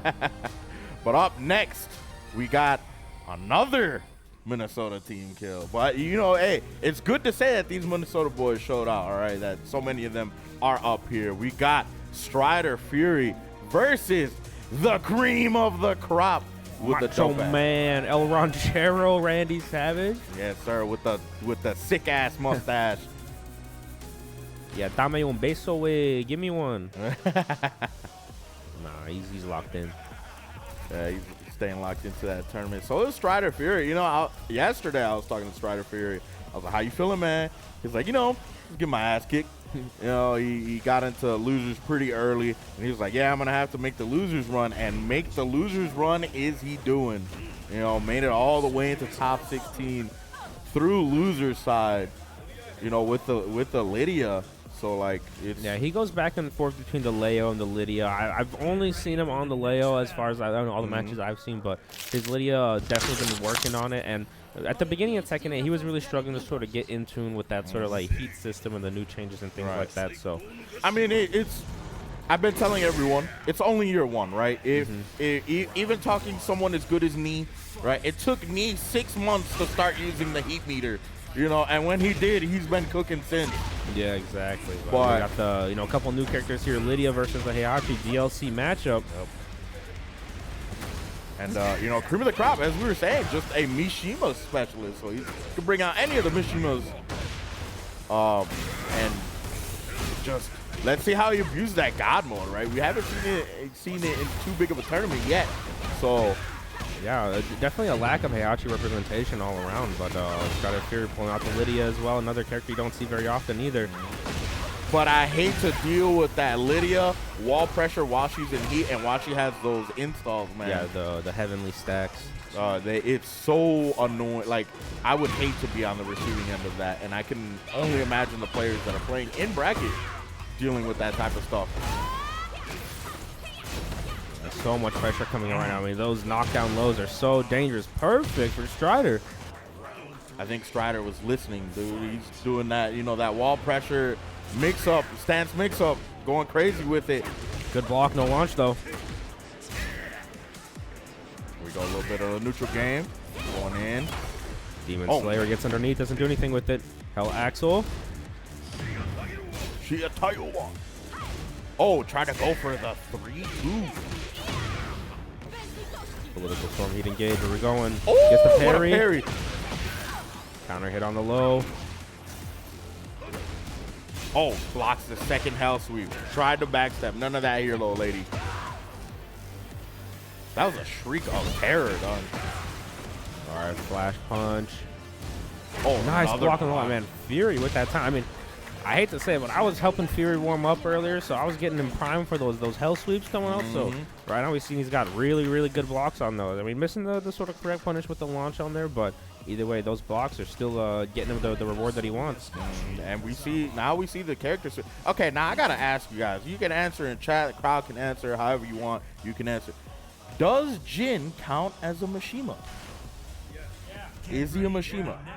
Yeah, we're hearing a couple of yeses. We're hearing a I couple wonder yeses. what the I'd say he's his own character. He only has one. He doesn't have 1-1-2. He only has electrics, but he also has can-cans. So would that make him a Kazama as well? I think it's just missing flash punch. If he had a flash punch, I don't think you can argue that he's not a Mishima. Right, if he right. had flash punch, I think it'd be it. But that's the only tool that he's missing to be that Arcos. I mean, he's like almost there, not really. Right. But getting into it, it seems like the pick is a little bit more comfortable with the Jin pick as of right now. But he's getting launched and getting sent to the wall. Doesn't matter who it is, whether it's Heihachi or Jin. And a beautiful parry once again. Oh. And I'm seeing just a little bit of Lydia unfamiliarity as well with coming the crop. He's not ducking a couple of like these mid-high strings that you're supposed to really watch out for. So we'll see if he's going to be able to turn up some offense right here before he gets, you know, checked by some of these strings. Good block, no launch. Oh, uses the heat and the wake up. Here we go. Apply that wall pressure. Yes, sir. Ending it with the down two. Cream of the crop getting around on the board. Yeah, looking a lot more comfortable here with the Jin offense. He's able to run a better game once he gets his offense going. I feel like even though Heihachi sort of changed and he's a little bit of a different sort of character, plays a bit differently, he's still one of those defensive characters where you got to have good defense to really get the reward from Heihachi. Where Jin, he can play just a little bit more aggressive with you know, some of the ways his tools work in this game. Plus, as we see with Heihachi doesn't have too good of a mixed game compared to someone like Jin. Jin has a way better, you know, mid-low mixed game. So I mean, especially just like neutral, because Heihachi's got some nice stance options, but he struggles in that neutral, especially with the tracking component. Yep, you're right. And we can see the Jin pick is definitely working better for Cream of the Cop. Up 2 rounds to 1. Yeah, no right now with the throw. life lead. Pressure with the heat, dash it. Oh, there we go. That final hit. The Cream of the Crop tying it up. Yeah, gets the back row with the knee right there, and Cream of the Crop's gonna tie this up 1-1. And now we're gonna see the Leo. Potentially, we go into that character select. Yes, sir. We're going to that Leo. Both players switching characters on that loss. So now we're gonna see what adjustments Strider Fury can make here with the Leo. If he's gonna utilize a little bit more of that back step, those stances, that Leo is really good with. Those very long wall carries that are going to work for him on this stage. Because, man, Leo gets so much reward from that wall carry, too. That's why these Leo players optimize the heck out of those combos. Leo wall carry combos take like 30 years, man. You're just sitting there waiting. Okay, gets the forward 4 here. Oh, good stuff. Sweeps are coming out. Get those ground hits easy. Oh, there we go. There's those side steps and a parry. Yeah, and Leo's very good at countering sort of that Machine Electric, because anytime they're backswinging with that stance. I mean, both their stances are just so good at evading those sorts of things. Good break on the throw. Oh, there we go. Those back steps are working so well for Strider Fury. He's just not really getting the optimal punishes off of him. Hell sweeps coming out. Heat as well. Oh, good defense from Strider, getting that heat dash, ending it right here. No, getting the spring kick. Uh-oh. Oh, my God. Slow-mo with the crouch jab to get underneath it there. Good call there by Strider Fury. Taking the lead now, 1-1 in game 3. Strider Fury 1 round up. Yeah, and Strider really showcasing this sort of matchup knowledge right here, countering the 2-1-4 with the back sway as well to get away from that last hit. There we go. Cream of the Crop applying just a little bit of that pressure now. Unfortunate that he couldn't use his heat dash right there, but good duck into Wild Rising 2 to take round number 2. Tying it up now. We're very even here. Oh, the Scourge with the counter hit. This is going to be a big momentum flip for Cream of the Crop. How's he going to end this? Gets the spike flip over. Oh, wow. Scourge again, doing so much work for him in this round. Counter hit on the low. Good use of down twos there. Trying to use those crouch jabs, but he left Fury alive, and Fury can always bring those back with those back steps, but you saw the mini dash there that he used to get that low in. Chasing Strider Fury down. Good stuff there from Cream of the Crop.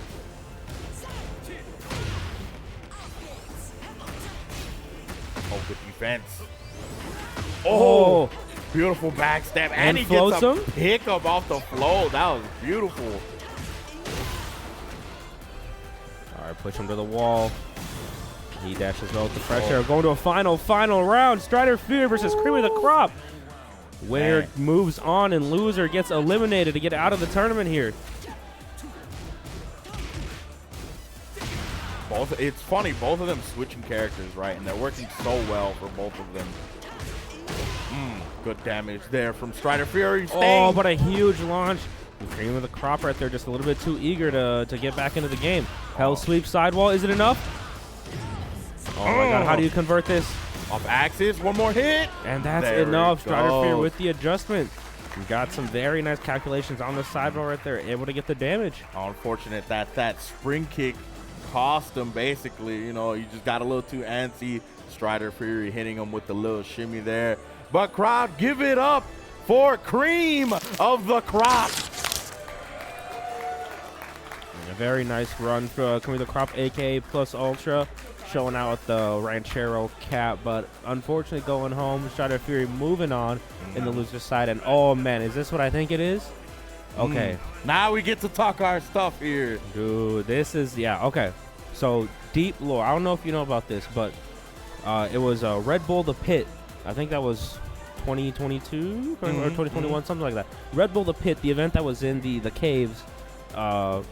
Kaiser versus GD in the team tournament. It was a 3v3 tournament, and GD, I believe, OCV'd the team and took out Kaiser and eliminated their team, and that was one of the greatest undocumented sets in history. And here's I'm one really thing excited. I want to tell you, right? Earlier, he was on stage, and now he took the jacket off, so he locked in. This is his version of the 2K gamer pose, right? The ash backwards cap. He took the jacket off. He's like, I'm not going to sweat, but we going to sweat, all right? Yeah, so I've been looking forward to this this rematch as well. I think they might have played at one of the Mixfest prior to the one last year. The one last year, yeah. And by the way, I believe he won the last Mixfest, didn't he? Yeah, Kaiser did take Minnesota money. So we're looking to claim that, get that inheritance back. Yep, looking to steal that money again. He's looking to do it. He took the jacket off. I'm telling you, he's looking to do it. Yeah, but I've been looking for this GD versus Kaiser. This is one of the greatest matchups for me. Is just between these two players. I'm really excited to see this one It's through. definitely going to be a fun matchup indeed. But all right, Kaiser with the Azucena, GDIs with the ball. Let's go.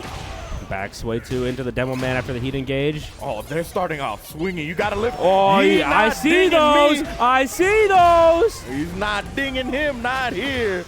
Good duck from GDI. This is the back or the forward sway 3. Nice block. What do you go for the punish? 1-1 into the stance.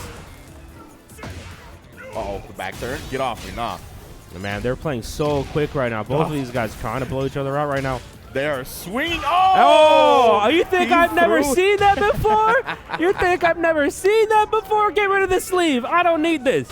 What did I tell you? He said every round, at least one he has to throw out there. Will he catch you with it? Maybe not, but good stuff from GDI is getting the punish out there. Let's go. It's all right. It'll connect. Don't worry. And then if you're on Team Minnesota, I need you guys in the crowd right now. Support your boy GD. Stop the Wisconsin invasion. Nah. Wisconsin, I know we out here. I'm going to need y'all to make some noise for me. Yeah, let's go. We out here, too. Don't worry. All right, here we go. Put him in the dirt. GDI is leading 2-0 right now. All right, GD looking very solid, With the forward sway 1. Get underneath it. Let me show you this wall real quick, son. Here he goes indeed, doing this damage. But don't worry, Kaiser, he going to wake up. Oh, punish that all day. Short. Yes, sir. Thank you. Counter hit. Oh, I get underneath those. that was beautiful. All right, here we go. GD taking this one to the wall. Very nice. Keep it simple. Yes, sir. GD gets the first game with the flip. Good stuff from GD. Locking in very early, right? But both of them just turning it up from the get-go, from the start. Right, we saw heat engages with sub 10 seconds in the round, and then both of them just going back and like they're holding forward at each other. They're walking it down. They say, yeah, we ain't playing none of this blocking stuff. we swinging. We swinging.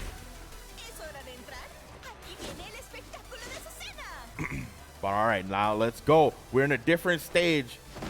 Let's see what Kaiser can do to wake up to take this over GDIs, because you know what's going to happen. We got this. Don't worry.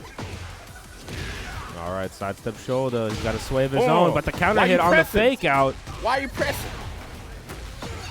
To the wall. Kick. Going for the setups right now. GDIs gets around it. Counter hit on the throw, though. Smell the back of his knee. Thank you. Plus frames. Oh, yeah. Get around to this side. All right, Kaiser finding his way here in game 2. Already taking that first blood of game 2. Yes, sir. There we go. Activating that heat engager. You expose yourself. You ain't breaking this. Them ankles are took. There we go. Oh, yeah, into the heat dash. You know we hitting that backswing. Oh, and that wall splat. Yes, sir. Yeah, Kaiser just letting those forward fours rip, catching GD trying to move. I'm telling you, the stage changes the vibe of the matchup. GD with the movement. Get the heat engage at the wall now. You're in my house. Oh, those death fists. Oh, Lord, that hurts. Oh. Okay. Here we go. GD, Jesus. G Drizzle. Getting it started now. Don't press. That's my string. Here we go. Good sidestep into down forward 2 from Kaiser. We're going to get the off-axis wall, but Strike him down. The heat engager didn't work for him either. Oh, good break. I don't like coffee. Oh, backswing, baby. Backswing works out. GD holding forward. Get the Ukemi. Oh, the what death a fist on the sidewall. Oh, my gets the conversion. The damage on that first. Oh, he missed it. No punish. And he gets the punish. He went for the backswing. Oh, Lord. Crowd, if you want GD to close this out, let me hear you right now. It's all right. We're going to bring this back. Don't worry. 40% gone here for Kaiser in a rough shape. Punish from GD. With the demo, he's in his head. Oh, okay. We bringing this back, baby. Comeback City. Oh, and out of there! GD eliminates Kaiser, defending the home turf. unfortunate end for Team Wisconsin and Kaiser. Here we go. Hit him with the pose, big man. Hit him with the pose. Hit him with the pose. But everyone, even though he was invading, give it up for Kaiser making it this far. Yeah, I love to see whenever Kaiser comes out. You know, I love to have that sort of representation coming out from the Wisconsin guys, especially it's all love, man. Too. It's all love. It's always all love. We love, and we travel in groups, so we try to go as many deep as we can, support anyone we can. We saw y'all when y'all came out to Cream City, so we was big chilling with y'all. And same thing for Roundhouse. We was down in Illinois hanging out at Roundhouse. So yeah, we always travel to the Midwest events are so easy to get to because I mean for us we we send out 2-3 squad cars of people. We'll get everybody down there like Frosty Faustings we're planning to hit up this year. Combo Breaker's always up for sure from all of us. Right. So, and that's why I'm so glad that Mixfest has gotten so big that we're able to get all these different sort of Iowa, Illinois, Wisconsin. I know there's a couple Dakota boys that come out too every now and then. Ohio. Oh, with the big chug, big Badlands chug on stage right now. Man, the man's gonna turn red. Hey, now give it to Fury. Let Fury chug that. But all right, can't wait to see this one. We're just getting back to back, but again, it shows you that these Minnesota guys came out and showed out. We getting back to back Minnesota team kills or region kills, man. It's so unfortunate to see, but again, it's a part of the game, right? It's the name of the game. Gotta see who's better. It's the honorable way to go out. You gotta make it this far, make it against one of your homies, and it's like, okay, no matter what, man, we made it this far, right? So it's like, you win, you have my blessing, you take it forward, and you bring it back home for the home team. So now, who do we think Strider's going to go with, right? Is he starting off with the Leo, or is he going to run it with the Lydia starting off? Because we already know Matt's going with the Jack. It's hard to call it. I want to say he goes Leo. He's going to keep it simple. I don't think he wants to overthink this one. Plus, a lot of those, those backsteps that he was utilizing against, who's the last person he played? Against, Jin? Yeah, against, Cream of the crop. There we go. Thinking is hard. Those back steps are coming in real clutch for him, and that's something that can work also with Jack. Unless Matt decides to want to chase him down, he could utilize those back steps very well. Especially I think what we're going to have to look out for is that Gamma Howl mix-up from Jack. I'm curious to see how Strider Fury is going to use those stances and that evasion to get out of those stance options. But a big headbutt into the guaranteed the throw. Oh, you can't backstep here, back against the wall. Now you can. Switch the positions. Good punish there. Not a crazy punish, but we take any punish we can get. All right, challenges with a 4-2, gets a nice counter hit. Oh, good counter hit. Yeah, and Strider Fury is really, really good about sort of evading highs. And I mean, that's just a characteristic of Leo as well with so much evasion. But he's really, really good about just choosing the right moves to get under you and get those counter hits started. There's those back steps that were coming in for him once again. Nice block. Such a good read. Oh, but misses up the follow-up. Oh, ooh, 10 seconds left on the clock. Just one hit from each. Oh, I thought he was going to go under it. I'm not going to lie. Yeah, Matt Tekken testing out that Jack shotgun arm, keeping the distance with the standing two. We've had some amazing slow-mos today, man. It's been great. All right, save the bound for the wall. Going to be a lot of damage here. Get the heat active. Matt in a bad situation. And man, when I was playing some of my warm-up matches against Strider Fury, that's such a hard situation to deal with. After Leo does that wall standing combo at the wall, I think it's like 4-3 from Leo or something like that. It hits you grounded, so it forces you to wake up into a mix-up immediately, or you'll get hit guaranteed. You're gonna get launched, yeah. When we were hanging out yesterday, right? Someone in our group mentioned that Leo is actually the secret top tier. We were like, nah, bro, no way. It's like Leo has a lot of really good tools that no one talks about. Yeah, and that's just one of those things where it's like if a character's been in Tekken for long enough, they sort of start to pile up their move list, and you have so many moves that the difficulty becomes not do you have the move, but can you remember the right move to do in that situation. And Leo's got such an expansive move list. I could definitely see it. But the character's not very popular, so it kind of gets unexplored, you know, kind of flies under the radar a little bit. Yeah, plus, you know, because of how the small amount of usage that he has, it becomes tough, you know, having those matchup knowledges in tournaments because not too many people. There's a lot of things you're not expecting, right, in these tournaments out of a Leo. So it's kind of good to have that advantage. You know, when the game came out, it was a lot. Like I played Claudio. It was that way with Claudio. A lot of people didn't have the Claudio matchup knowledge. Now that he's out there a little bit more, a lot of people know more of the matchup. And I think a lot of it comes down to Shadow 20Z sort of popularizing the character as well, right? Put him on the map, I would say. Really Shadow Tibetano, man, going crazy with the Claudio.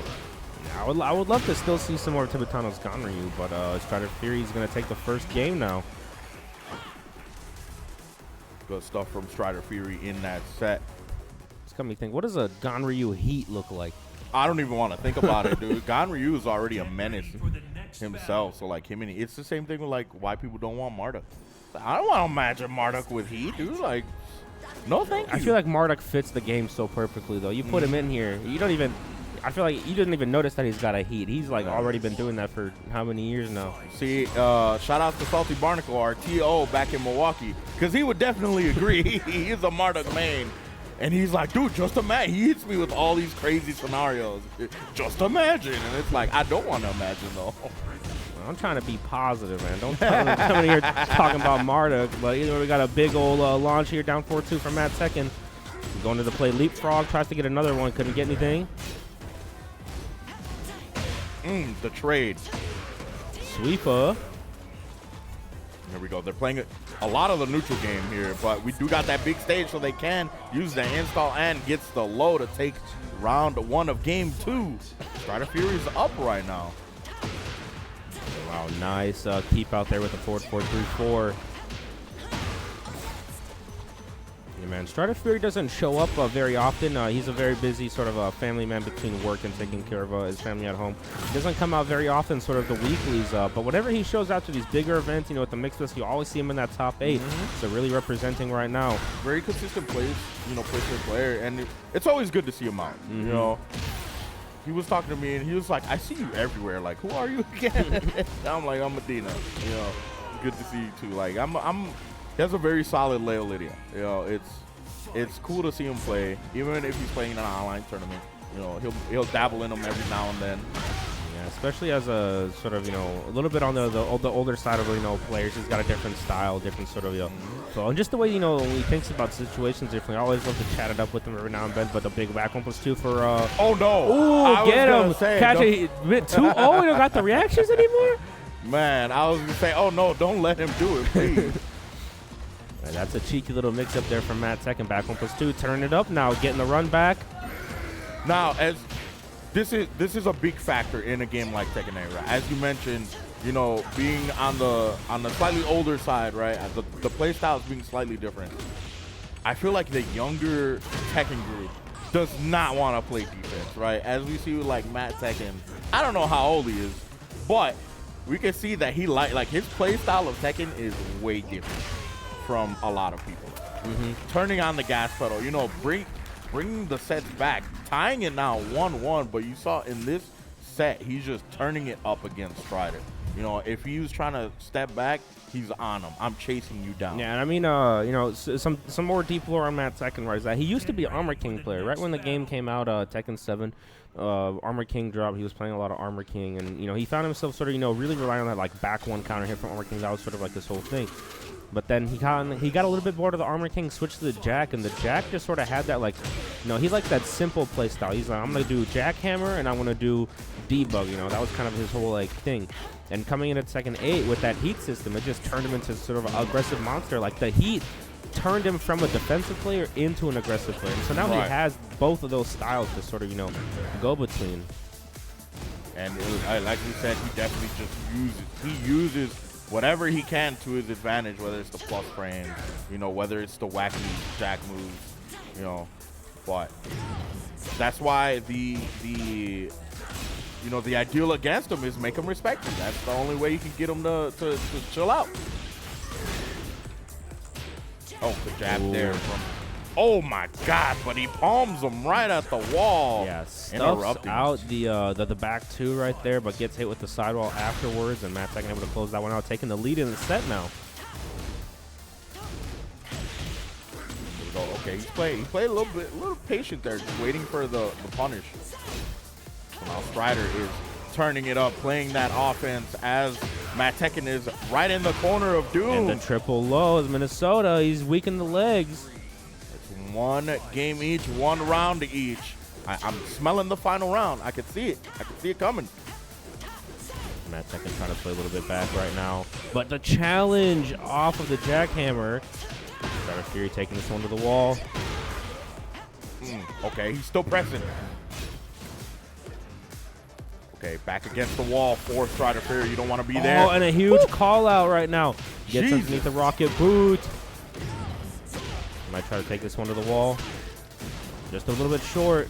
Gets the heat dash pressure afterwards. Oh, good duck there with the crouch jab for Strider Fury. Now at set point. Yeah, and a perfect coming out. Matt Tekken in trouble. This is L potentially sweep. Matt's last chance to tie this up here.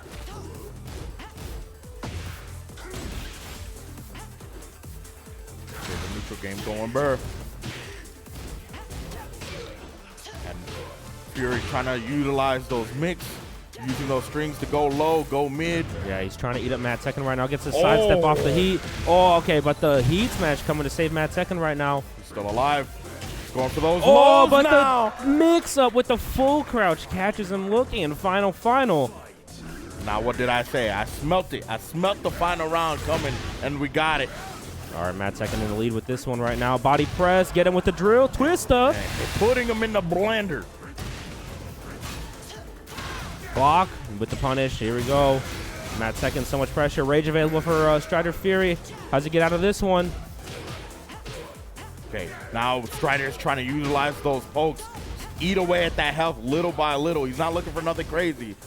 Yeah, utilizing a lot of the 1-2s. Gets the wall break as well. Heat still available as well. Doing that extra damage. He still has the heat and the rage. Oh, is he going to make this comeback on the final? Ooh. Sweep on the ground. Oh, he's backing up. Matt Tekken's hugging that back button Yeah, right no now. heat available from Matt Tekken. He's got to make this comeback raw. And the down forward one, and Strider Yeah. Fury secures it over Matt Tekken to move on. Good stuff. But Matt Tekken is actually now out. The Officially. top seed of the bracket. Everyone give it up for Matt Tekken.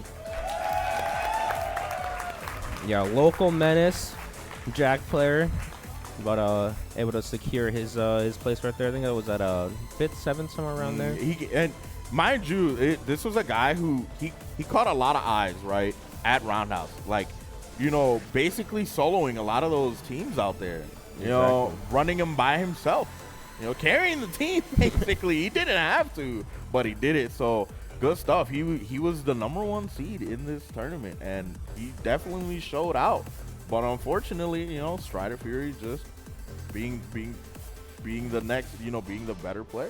So, but all right, we are now about to go on a short break here before this next set.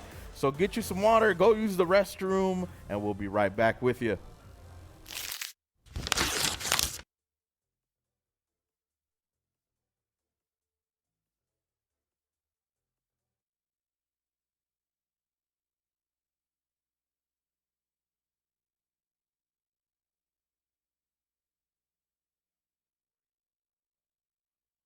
Isaac Arts is a cozy marshmallow-themed apparel line. You're sure to fall in love with the adorable marshmallow penguin, Pangmellow, adorned in a collection of new fighting-themed designs celebrating the greatness that is fighting games. Use code MIXFEST24 at checkout to receive 10% off all purchases through the end of November.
Alrighty, welcome back everybody to Midwest Mixfest here, hosted by RunTheMix. Crowd, if you're ready for our top 4, let me hear you out there real quick. All right, we got everybody in here, but since we're in our top 4, I just want to recap real quick our top 8 standings here. We'll get those on the board for you guys, so you can see that we had Matt Tekken made his run in the winner side, but gets dropped down by Epic there. Victimo as well keeping on, so that's gonna set up here. We got Epic versus Victimo gonna be coming up on stage.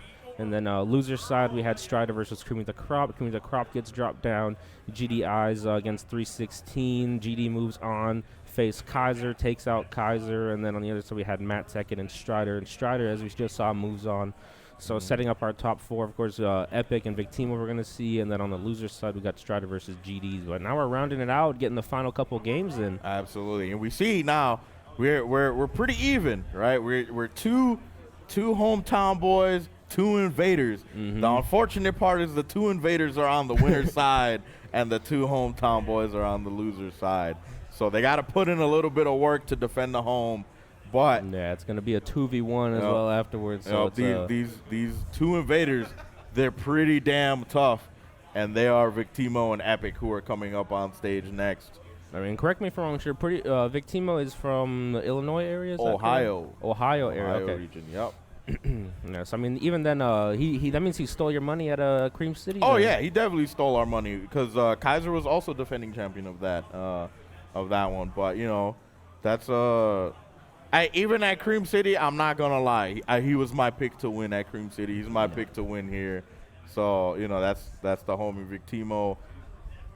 Such a good and humble player. Like I love this guy. He's so super cool. Nice Such a cool person. Super nice. But I'm also really cool with Epic. As we were all hanging out last night, we all discussed Tekken and life and all that stuff. I mean, yeah, we might all be representing our region and stuff, but Midwest as a whole, we gotta band together. We family, absolutely. Everyone comes out. It's a reunion where everyone's talking. It's like, oh man, I hate this cousin, that guy, man. See me on the game, bro. That's why we the mid-best. Roundhouse yes, put it. We the mid-best. Roundhouse and Combo Breaker, shout outs to them. Rick was here earlier. Yeah, sorry. Yeah, shout out all the important TOs. Of course, Rick setting it up. So shout out Rick, and then shout out Ham Gems as well for running Midwest. So both of those are really fun events. Shout outs to RunTheMix Pete, the host of this tournament. All the Midwest Mixfest fans, let's hear it for him, crowd. Give it to him.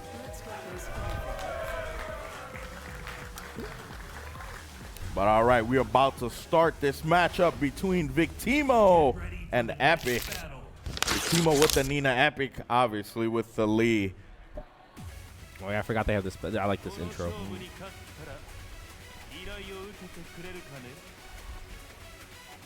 Now here's the real question, everyone.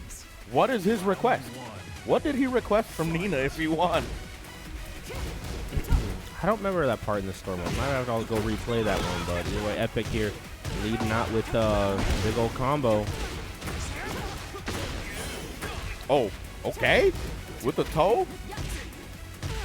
Oh, nice get off break me, on lady. the chain throw. Okay, Epic turning it up with a movement there. We saw Epic moving. It looked crazy there. Nice block on the down 3. Oh, the low pin lead. Yeah, and that's an option that you'll see sometimes from a couple people against the lead matchups, that if you challenge that Hitman stance with the low, it beats out a lot of his options. So he has to sort of be defensive. Jesus, using those low high kicks. There we go.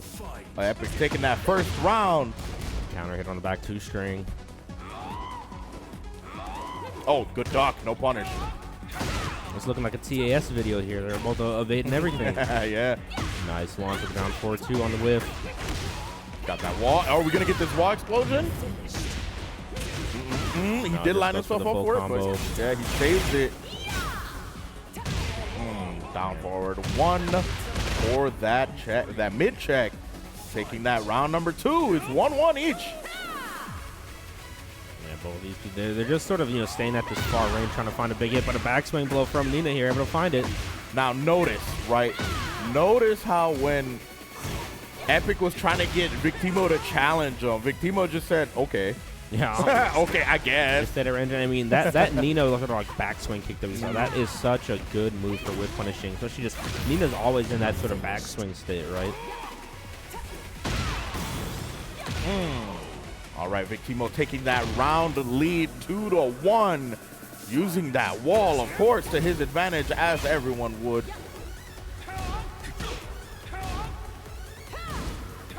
Pearl. Yeah, Epic trying to be a little bit more safe right here. Can't stop Nina from moving with that 1+2. Oh, look at that movement. I wish I could move like that, dude. Like, if you gave Claudio that type of movement, it looks so weird, though. I'm not going to lie. And here we go, using that wall once again. Not a side that has an explosion. Oh, now no he punish. does. Get off me.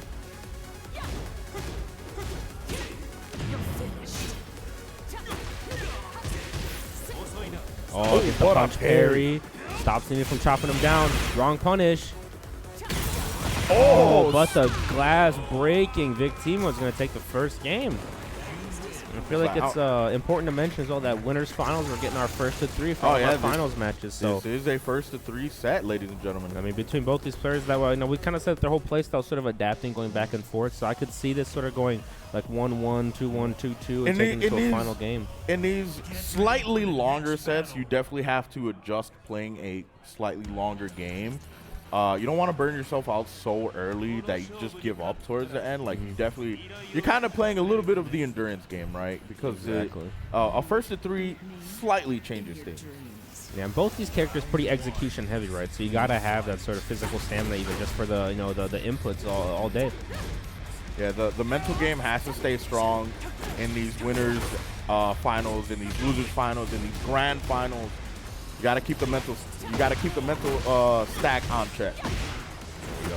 Victimo finding a nice combo here, taking this one to the wall. Spike him down, get the stomp. Good low jab. Got that wall pressure on lock right now. Oh yes, Victimo is cooking on that wall. Good stuff from Victimo.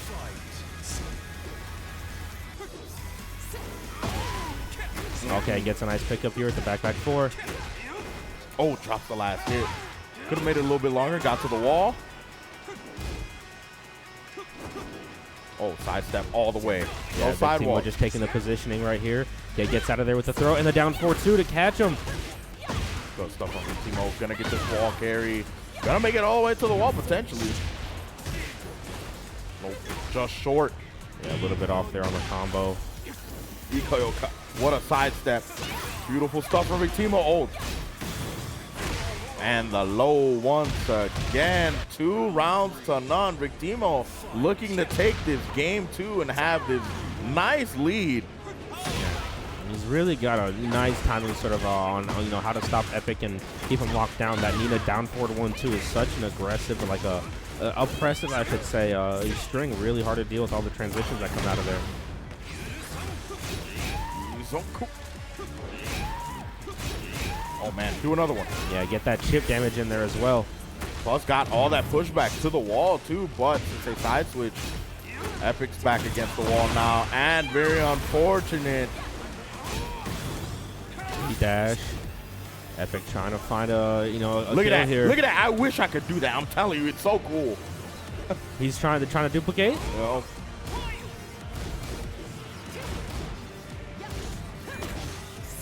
I see what Epic's trying to do, right? He's trying to stay as patient as he can, but just Victimo is just so good with the mix, right? It's so can catch you at any point, can open you up like a surgeon, basically. But it was I saw Epic. I saw it, right? Well, yeah. Try to stay as patient as you can, try to find that opening. I mean, and Nina, even before Tekken, it was always traditionally scary whenever she's in that Hayashida movement, right? You don't know what's gonna hit her, what's gonna evade. She can pull out that backswing kick any moment, and really, really scared to try to challenge. If I was Epic, I'd definitely be having a hard time as well, just trying to figure out where to go in and where to take my buttons. Absolutely, and they're letting the intros rock once again. The lore battle. Get that Rose out of here. Get that out of my face. Down 4-2, and man, that has worked out for Victimo so often, just catching the down 4-2 on the disrespect challenge and launching Epic. But a back 4 in return. Oh no, didn't have the rhythm there for the back 2 loops. Get him out of the air. He went for the rapid kick cancel, but just got punished for it instead. Yeah, really hard call out. These guys are playing on a deep level. Flip him over. Full launch. Doesn't even need to use the heat to convert. Yep. Oh, could have gone for it again, but only went for the 1 hit. Good there. Good ender there from Epic. Our Epic finding his footing here in game 3. And it's so hard, right? This type of stage, it's so hard to figure out who this stage works better for. It might just be equal for both of them, because they can both use these walls very effectively. Power crush coming out from Epic here, trying to get a lead back. Oh, but the challenge afterwards? Oh, good lows. He's using a little bit more of those lows now, which is good. Want to get Victimo guessing where it's going to go. Run that heat timer down. You got to be careful. Nina has so much chip potential and a beautiful block. Sit down, lady. Nice, good combo. Dead. Keep it simple. Add back 4 spike into the down 3. Epic just needs 1 more round to get 1 game. That was such a beautiful combo, by the way. That looks so cool. Nice. Gets a punch parry again. Oh, around to the back. Oh, but gets the amazing wrong side combo. Get off me, sir. And the down forward 2 right after. You got caught ducking, buddy. Yeah, one of the tools that's been working out so well for Victimo right now. Okay, push him onto the wall. Get the heat active. What are you going to do? Do it again. Nope. Sandalve gets the sweep on the ground and the wall standing 1 to keep him locked down. Victimo is potentially looking to end this just here. He has 2 more rounds to win to end it. Epic only needs 1 to survive. Oh, it doesn't get a break on the wall. A little bit off to the side. And the guns are going to do it. Finish. Oh, there we go. Those butterfly cancels. Oh, trying to go for the heat smash. Uh-oh. Potential final round. What an amazing sidestep. And the low once again for Victimo. Final round of this game 3. Yeah, Epic unfortunately got stuffed there during a lot of his, his offensive low heat smash. Tried to get it on the wall, but just unfortunately missed. Finish. Oh, good spring kick. Stop that pressure. Get off. Oh, puts himself to the wall, though. Oh, this is a 55 damage wall splat. That's going to be enough, and Victimo takes that one over Epic. So Victimo sitting comfortable now. In the King's Throne. Yup, on that grand finals now. Winner's side. Epic still in it, though. This is his first set loss of the tournament, right? Going on into that loser's finals, awaiting who he's gonna face between Strider Fury and GDIs, who are now about to come up onto the stage. Yeah, and you know Epic's going to have his eyes wide open as well, watching these two, trying to figure out, if I'm going to be fighting one of these two, trying to pick up on, these little tendencies and things like that, figure out which one's going to end up, getting into that loser's final seat, but dropping back down to first to 2 just for this set as well, so going to be a little bit quicker between these two, so not going to have as much time to adjust. And, is there any lore that we don't know about between these two? Any Minnesota lore between the Strider Fury and the GDIs?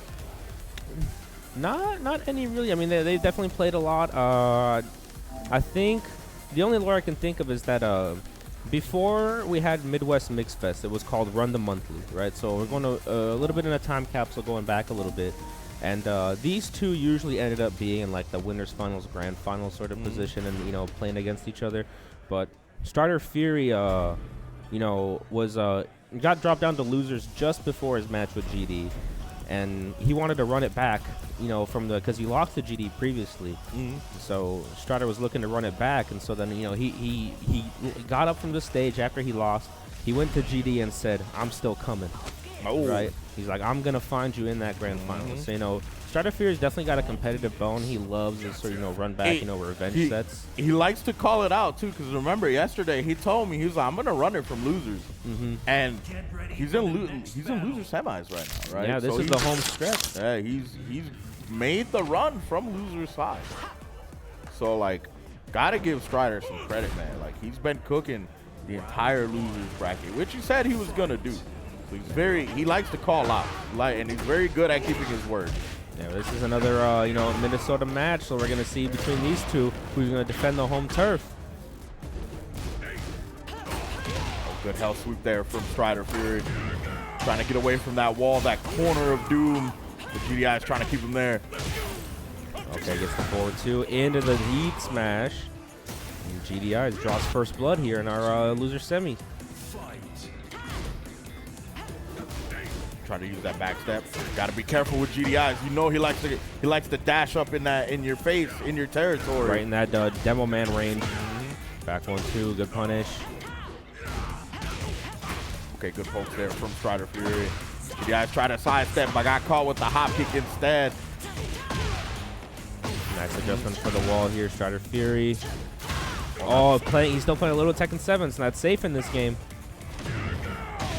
Oh, Strider back against the wall. Not a good spot to be in.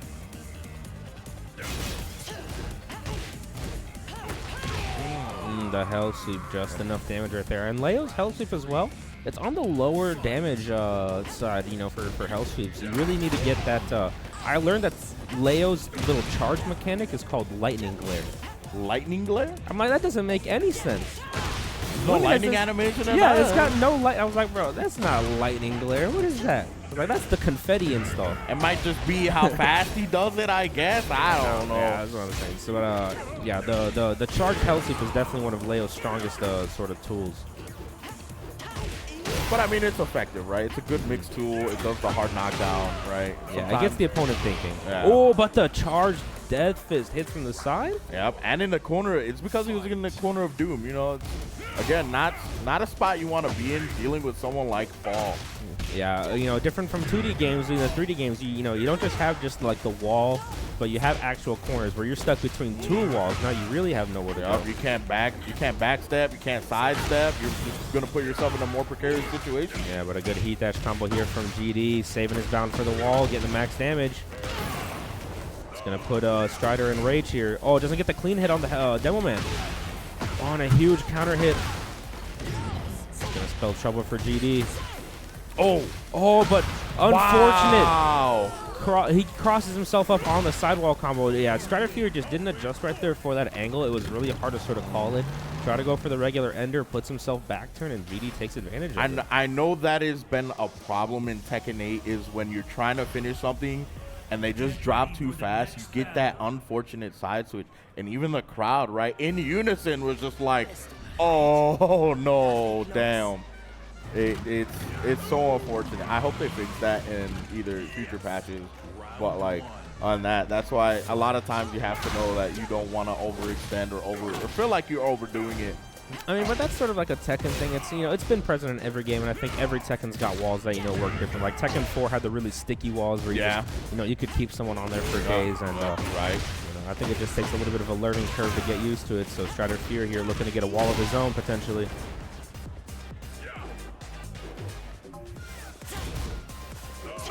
Oh, good move there from GDIs, trying to get away from that wall. But Strider applying that pressure to keep him there. You see he's kind of sidestep dancing a little bit. Get away from that wall. Good low parry. Paul does so much damage with his combo here. Oh, just a little bit short. Challenges with the spring kick. Oh, the Ukemi. Oh, out of the air. Oh, that was so hard to call. I didn't know which one was going to win. I thought the spring kick was going to, or the kip up was going to connect. Yeah. Round start house sweep. Oh, no. Good whip punish there. Got just in range, and he gets the launcher, about to go to the wall. This is a very small stage. Nice sidewall conversion as well. Let's see it. Suplex. Put him on the ground. Almost dropped him in the fish tank. Oh. Nice. Good backspin to get away from here. All right, GD saving it for the wall. Waited for that slide down just to get that little extra damage. Yeah, so much on the low death fist. Oh, you got the micro sidestep there. I saw it, and he got the down forward too. Boom. Yeah, keeping it simple. Kip up works on the wall. Oh, with the counter hit. Another wall splat. Unfortunate for Strider. Oh, too fast on the cancel. Nope. GDIs is now at set point to move on potentially into losers finals. This is going to be the Minnesota representative here in our top three. Both of them fighting for the right to to defend the home turf. And GD is so close here. Strider Fury's got to really make a comeback. Nice punish on the sidestep shoulder. Float him out of the air. Really nice calling out the sort of kip up there with the dash up back 3. Oh, we got him in the corner of doom, too. Not a good spot for GDIs. Oh, try to go for the counter hit bait. Doesn't find it. And the toe tap. Strider Fury taking it to a final round and wants to tie this up. One game apiece. He has to play. He has to win this to survive. Give him another chance to potentially win this. Too close to the wall. Try to save the tornado. Nice block on the low. There you go. Gets the heat burst. Using those stances, trying to catch GDI slacking on those Russians.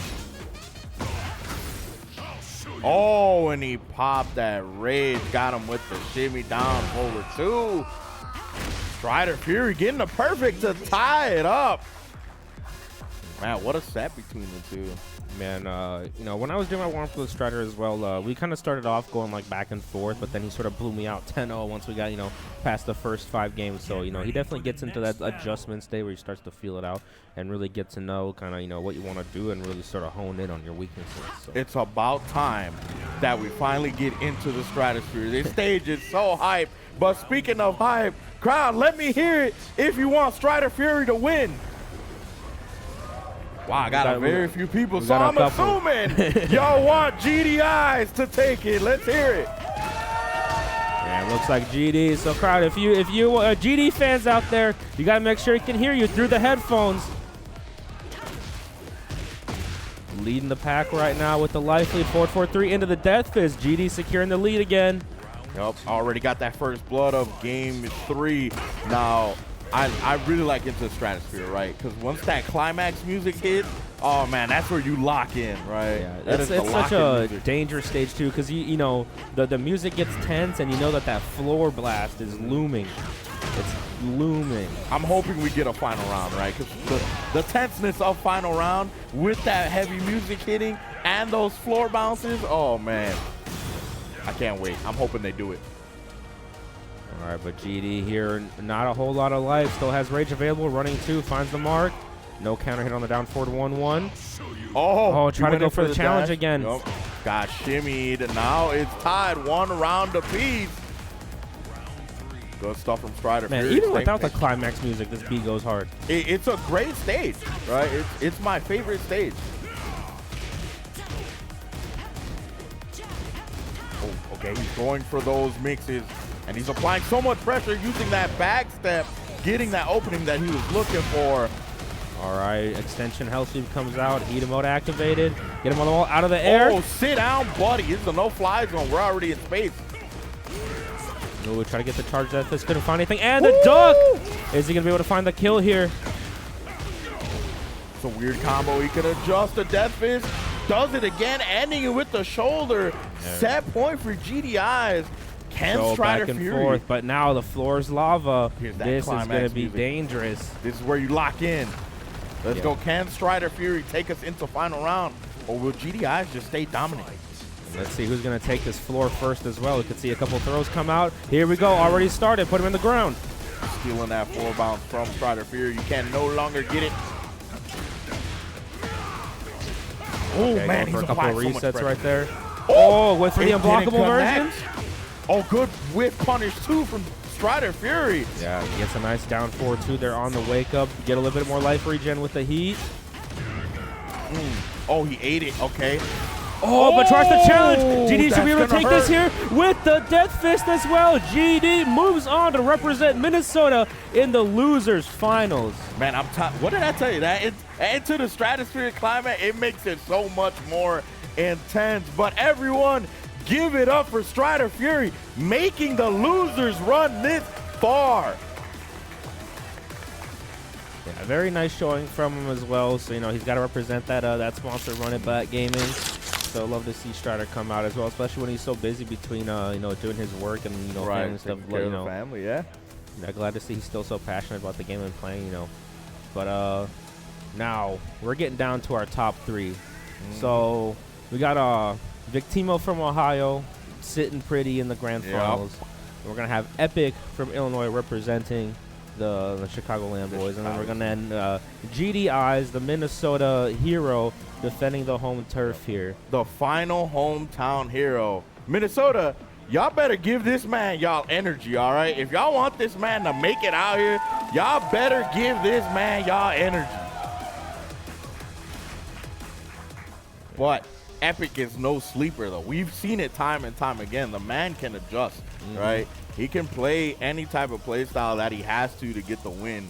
So we're gonna see here. Now, can GDIs overcome that?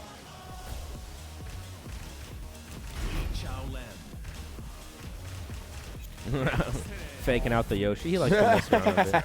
But oh god, that would have been so funny because I don't think he would have been expecting the Yoshi. So to deal with the Yoshi right now at this point in the bracket, you'd be like, oh damn. You know, GD likes to experiment, but I think Chicago does have, I believe, it's Mazin out there. So I'm assuming Epic's probably pretty prepared for that, even though you might not see it from Minnesota. And Mazin does compete a lot. So yeah. Here we go. So if you're an Epic fan right now, let me hear it out there. We got a couple, but if you're a GD fan, let me hear you guys as he needs you right now. So here we go, losers finals, wrapping it up here. Who's gonna make the run against Victimo? And a beautiful duck from GD to get things started. And we got a reminder, folks, this is losers finals, so it is back to first to 3. Stays on the ground, gets a light punish, but blocks it. Oh, he misses the death fist. Don't let this man live. He will punish you for it. Oh, there we go. There's that punishment. Gotta watch the low parry. Oh, my Lord. And he gets the finish. Epic striking that first blood of losers finals. Yeah, GD has an unfortunate drop there, but it's just the first round. So, you know, he's got to keep his head clear. Still got a lot more games to play. He's got to clean it up from here. Forward 4-3, finds the heat engage.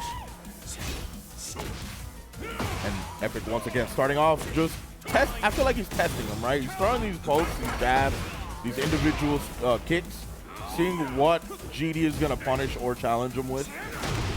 All right, 4-4, gets some life regen. Huge life lead for GD. Gets the demo man out there into the second one. Went into the low heat smash demo man. Gotta love it. Didn't see the low coming. I'm telling you, that's the only way you can play real Tekken. Yeah, and then, you know, of course, GD is also a string defense monster, so I'm expecting to see a couple more ducks here. You know, and we saw one of the struggles with Matt Tekken that he had was trying to deal with the strings from Lee. So with, you know, GD here, I expect to see that he's going to have, you know, some better defense here against some of those strings. It's beautiful down 4-2, find the combo. Take it to the wall. Goes for the reset. Oh, went for the charge. Epic tried to challenge it, but it traded not in his favor. Nice launch, GD with 2-1 right now on the round count. Finds the wall. Oh, that death miss. Look at the damage on that 50%. Just that one combo. All right, here we go. Gets the acid rain at the wall now. Good block. Gets a beautiful punish as well. Just dancing a little bit, but they went straight back, like right back into the action. Epic applying so much pressure at the wall here. Oh, sidestep to get around. And yeah, let's get rid of the sleeve. This is weighing me down. And that's going to seal GD to get the first game against Epic. That was beautiful how he snuck in that micro sidestep just to get that down forward 2 punish. And it was like in between 2 hits as well, right? Took the risk, got it at the right time. Could have gotten hit right now. I feel like I would have got hit. He snuck it in, yeah, he snuck it in, but that's why I say we on commentary. El Bandito. We can't pull that off like that. But that again, that was very risky, right? I think they might have hit rematch here, so they might have to. Oh yeah, they definitely gotta. You know, I was telling Cool Cat yesterday, I was like, we gotta have like these pennies for every time they don't switch stages. Woo, switch stage. Oh, that was not gonna work. No, he's trying to find the optimal. What's the optimal? What's the optimal? He's just hitting them with combos. This dude's doing straight suplex. Yes, sir. Don't worry, folks. They're just he's holding forward. I believe it's in tournament mode, so you can't, you know, start, exit.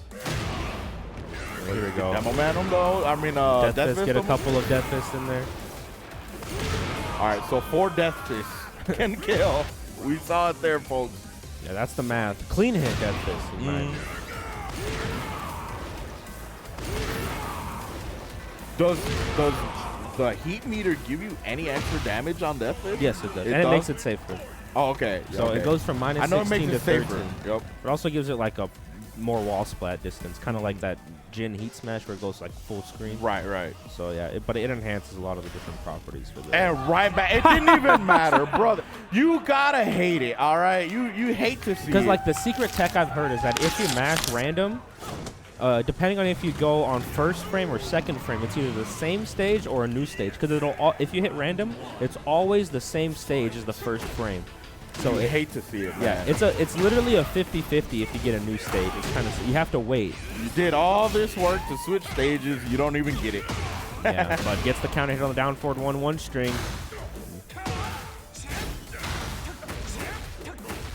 And Epic loves using those. Well, I'm surprised he's not doing them consistently. There are plenty of tournaments I've seen Epic play where he does that low high back-to-back 3 times just to try to get you to condition, right? Just for him to condition you and catch you with a launcher. Yeah, and this is, Epic's, getting his sort of download going, trying to implement some of those options that he might have seen from the first game. Gets a nice counter hit with the timing on the back forward, trying to take GD to the wall now.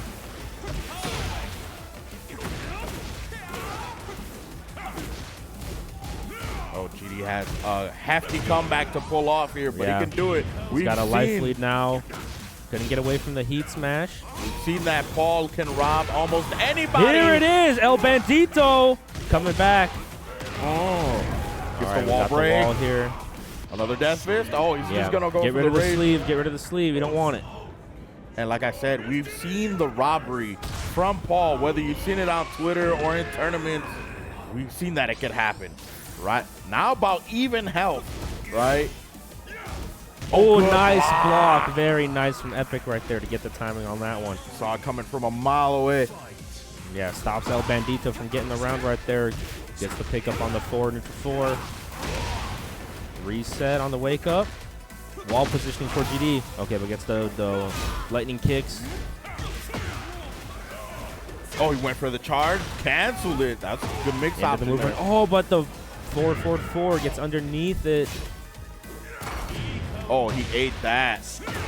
Oh, with the shredders. Jesus, he's going to do some damage. Is he going to go for rage again? Uh-oh. Yes, sir. This is dead. There's a lot of scaling. He had the heat dash. He had the wall. I'm not sure. I think it's still going to kill. Oh, my goodness. One more hit. Just a sliver of health left. But gets rid of all the white life left and the down 1. All right, GD preventing it from going to a game 3. Good stuff there from GDIs, but man, the scaling. All right, Death Fist here for the punish. Oh, the duck. Nice not micro optimal duck. Punish. Oh, man, GD is swaying all over him with the perfect. And the crowd is feeling it for him right now. That's the energy we need for that hometown hero. Yeah, he's got all of Minnesota here to back him up. Back 4, 50% gone. Not a good look for GD here, but Paul is El Bandito. He can take a round anytime. Trying to run it. Epic staying patient, not moving so much. Here we go. Okay, working his way back. Life bar's even. A little bit of heat left. Oh, didn't get the launcher there. Surprisingly, no whiff punish either. Epic triggering that heat burst. Sidestep and no back roll. GD's going to go 2-0 lead against Epic. The crowd is feeling it for him. They want him to win this. They want to see this man in grand finals. Yeah, and here we go. I mean, if there's any Epic fans in the crowd right now, you give him your support. He's got no headphones on. He can hear you loud and proud. I think this is the second time today now. Chat, let me see those dance emotes. We're in the Seaside Resort. You know we stay vibing. And Secret Lore, this is GD's favorite stage. So you know he's rocking to this music. You know right he got to be vibing. Yeah, so we're going to see a crazy GD here, I guarantee it. Epic, no, not feeling the beat so far. And a huge forward sway. GD is in the groove. Gets the full combo, put him in the dirt. Sand, yeah. Activate the heat. Let's get the party started. Gets the duck on reaction this time. Oh, the Death Fist. Sit down, son.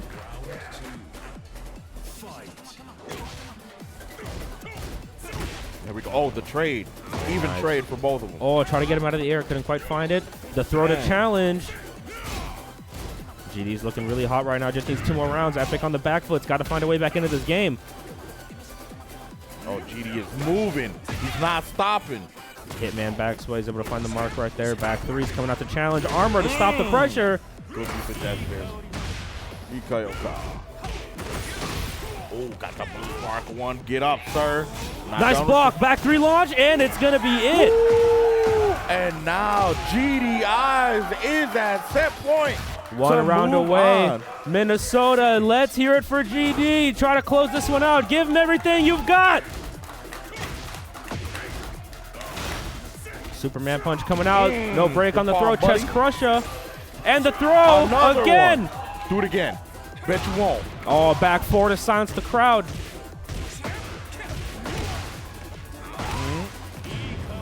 Let's get the heat active. Where's he going to go? Push him towards the wall in the corner.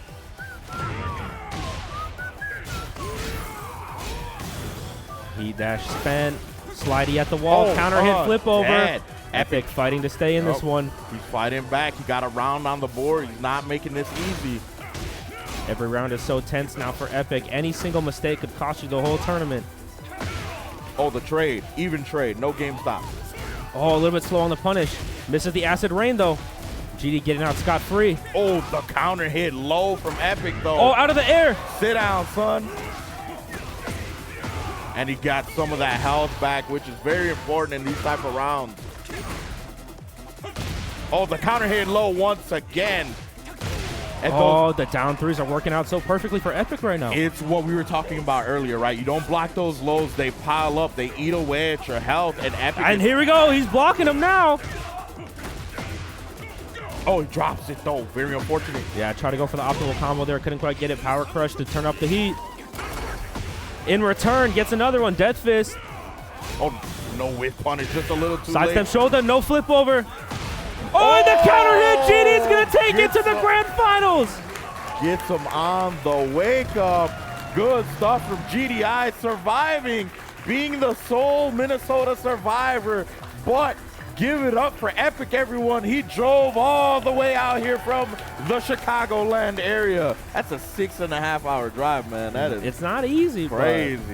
Yeah, got a shot for the Midwest here, but we're going to have Victimo versus GD, and then these two were playing a couple matches as well in the casuals earlier, so it was looking like it was pretty even. But you know, GD, the momentum monster, versus Victimo, who's going to be the adjustment master. So this is going to be unstoppable force versus unmovable object. Yeah, Victimo right now in the bracket.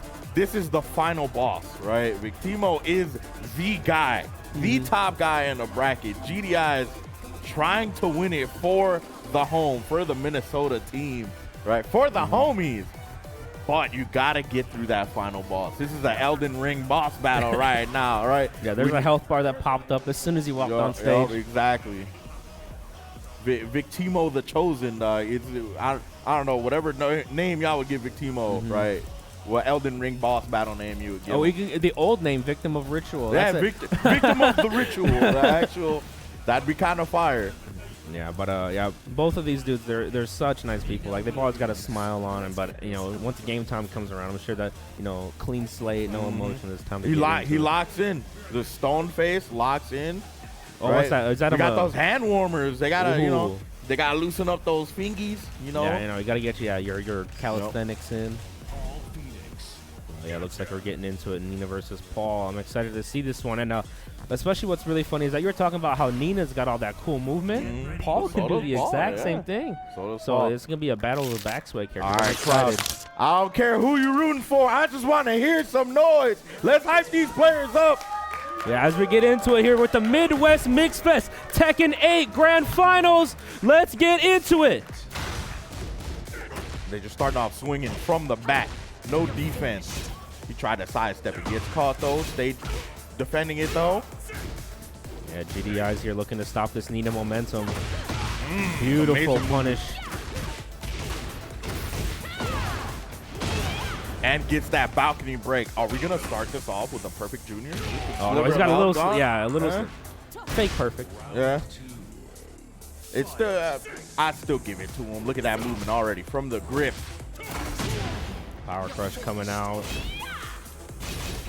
Adding up that chip damage and a huge counter hit on the 1-2-4. And already, look at this damage. 20 seconds into the round, he only off has the wall combo. an eighth of his health left. Yeah, still has the heat to work with though, but this might do it. Jeez, Victim is on a tear right now. Yeah, he's starting this off quick. He wants to get get a couple rounds in there before GD realizes what's going on. Give him no time to process. Oh my and that's gonna Lord. wall splat as well. Oh, and that counter hit low. Oh, he drops it. Drops the last hit. Wall pressure. It's gonna chip him out here as well. Woo! Yeah, gets around the back three, full string. Oh, not enough from the punish. Wow, what a round. What a set already. Victim playing like an Elden Ring boss battle, all right? You say you got your retry. You can come in again, all right? Yeah, time to make the run back. Let me get on the horse. Let me run it back. Get in the arena again. Said I gotta respawn. I gotta restore my flasks. But Jesus, and right back to the same stage. But just Victim playing like it's time to go home. Right? He said it's time to go home, Yeah, and it's not going this with one you. up. It's not going with you guys. That's the Victim saying. It's not. It's coming with me. Yes, sir. We're looking to defend it here, but Victim's making it real difficult. GD's got a big road ahead of him if he wants to get this. Absolutely. Break GD the wall. still can't sleep on GD still, right? He's been running it the entire bracket. He's been adjusting. He's been playing a really solid ball, so can't count him out just yet. And look, I'm half expecting that if this goes 2-0, he's going to take off the headset and try to hear the crowd. I feel like he needs that energy to run in there and, it takes a lot of the stress off trying to play when he's able to hear the crowd rooting for him. Absolutely. Especially when you're a vibe player, too. When you just want the vibes, it's not a bad idea. Here we go. Heat engage here for both of them. Running it out the timer, though, for GD. No heat now. Good punish on the down 2-2. Oh, amazing micro step there from Victim. GD trying to lock him down. Look at that. And the these down forward twos from Victimo have been going so crazy today. Not just in this match, but like in the previous matches. They've been putting in work, trying to sped on them. Get that girl some Colgate.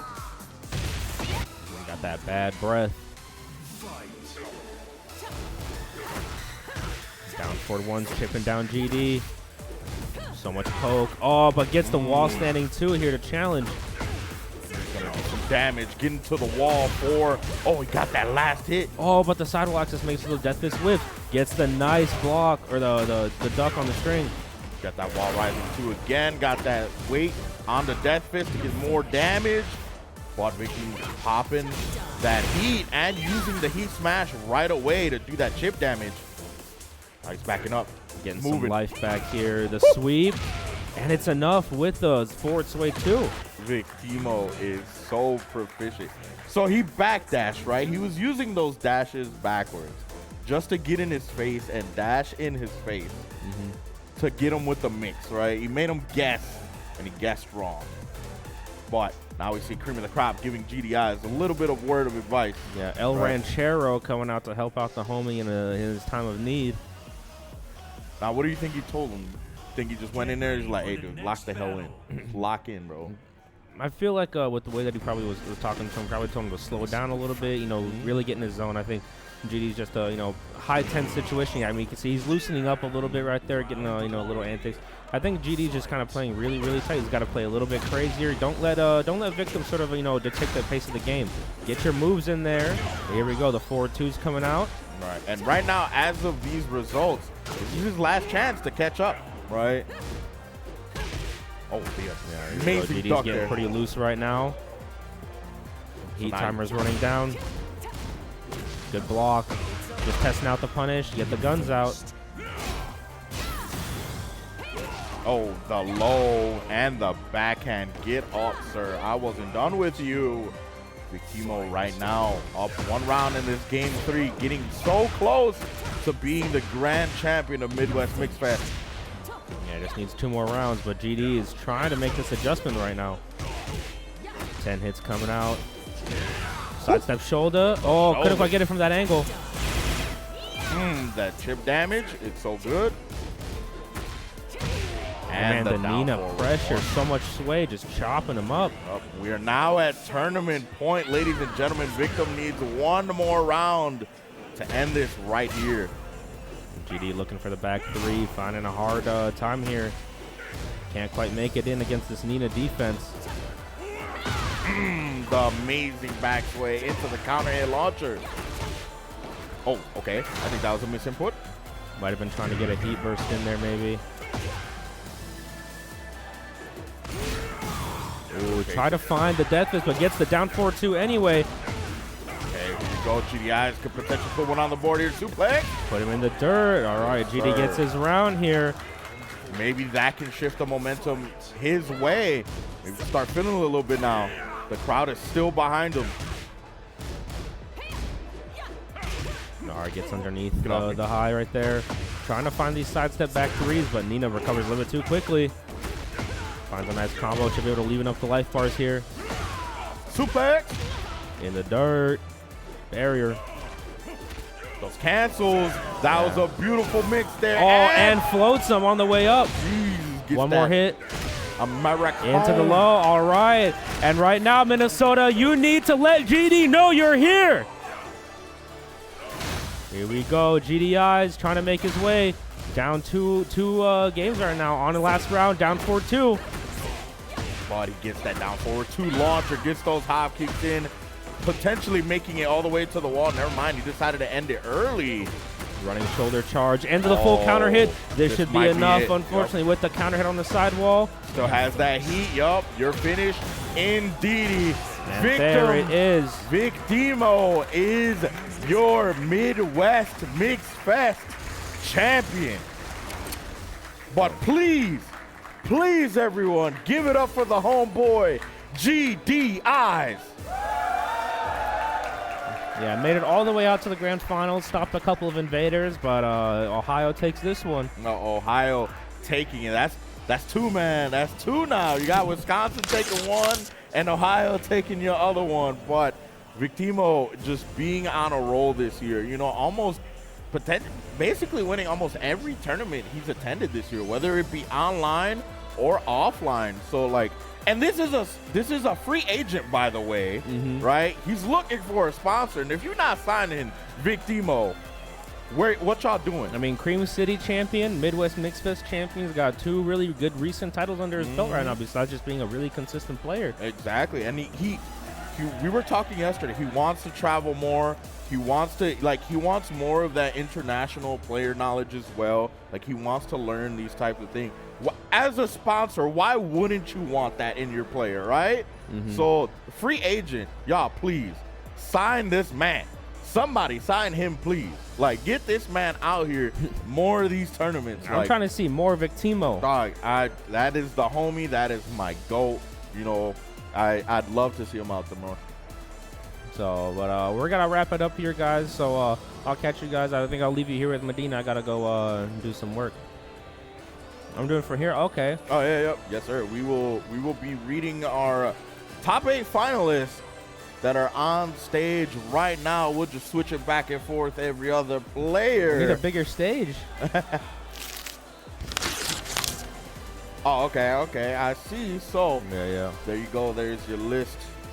Alrighty, ladies and gentlemen. So coming in at 7th place, we've got John 316 and Cream of the Crop. Give it up for these 2. Hometown representation right there. Alrighty. And then at 7th place tied, we have Tekken Enjoyer Kaiser and Matt _Tekken. Whoa! Oh! Gotta love it. Free show. Alrighty, coming in at 4th place, we have Run It Back Gaming's own Strider Fury. I love these guys. Yeah, and at 3rd place here, we have Epic coming in from Chicago. Alrighty, you guys know him, you guys love him. 2nd place, give it up for GDIs.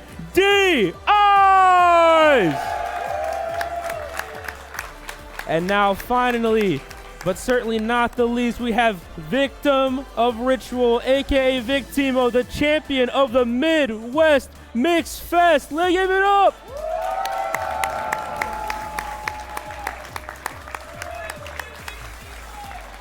All right, so thank you guys for tuning in. It's been a great show. Shout out to all of our competitors, whether you made it top 8, whether you played in pools, whether you went 0-2, whether you came out to support, whether you're in the chat. Love all of you guys. Thank you for watching. I've been Razgriz, joined by... It's been Medina Prime.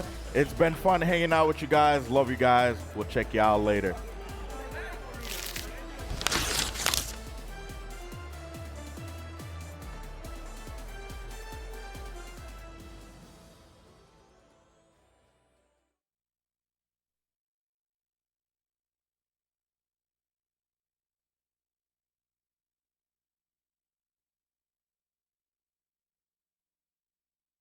Isaac Arts is a cozy marshmallow-themed apparel line. You're sure to fall in love with the adorable marshmallow penguin, Pangmellow, adorned in a collection of new fighting-themed designs celebrating the greatness that is fighting games. Use code MIXFEST24 at checkout to receive 10% off all purchases through the end of November.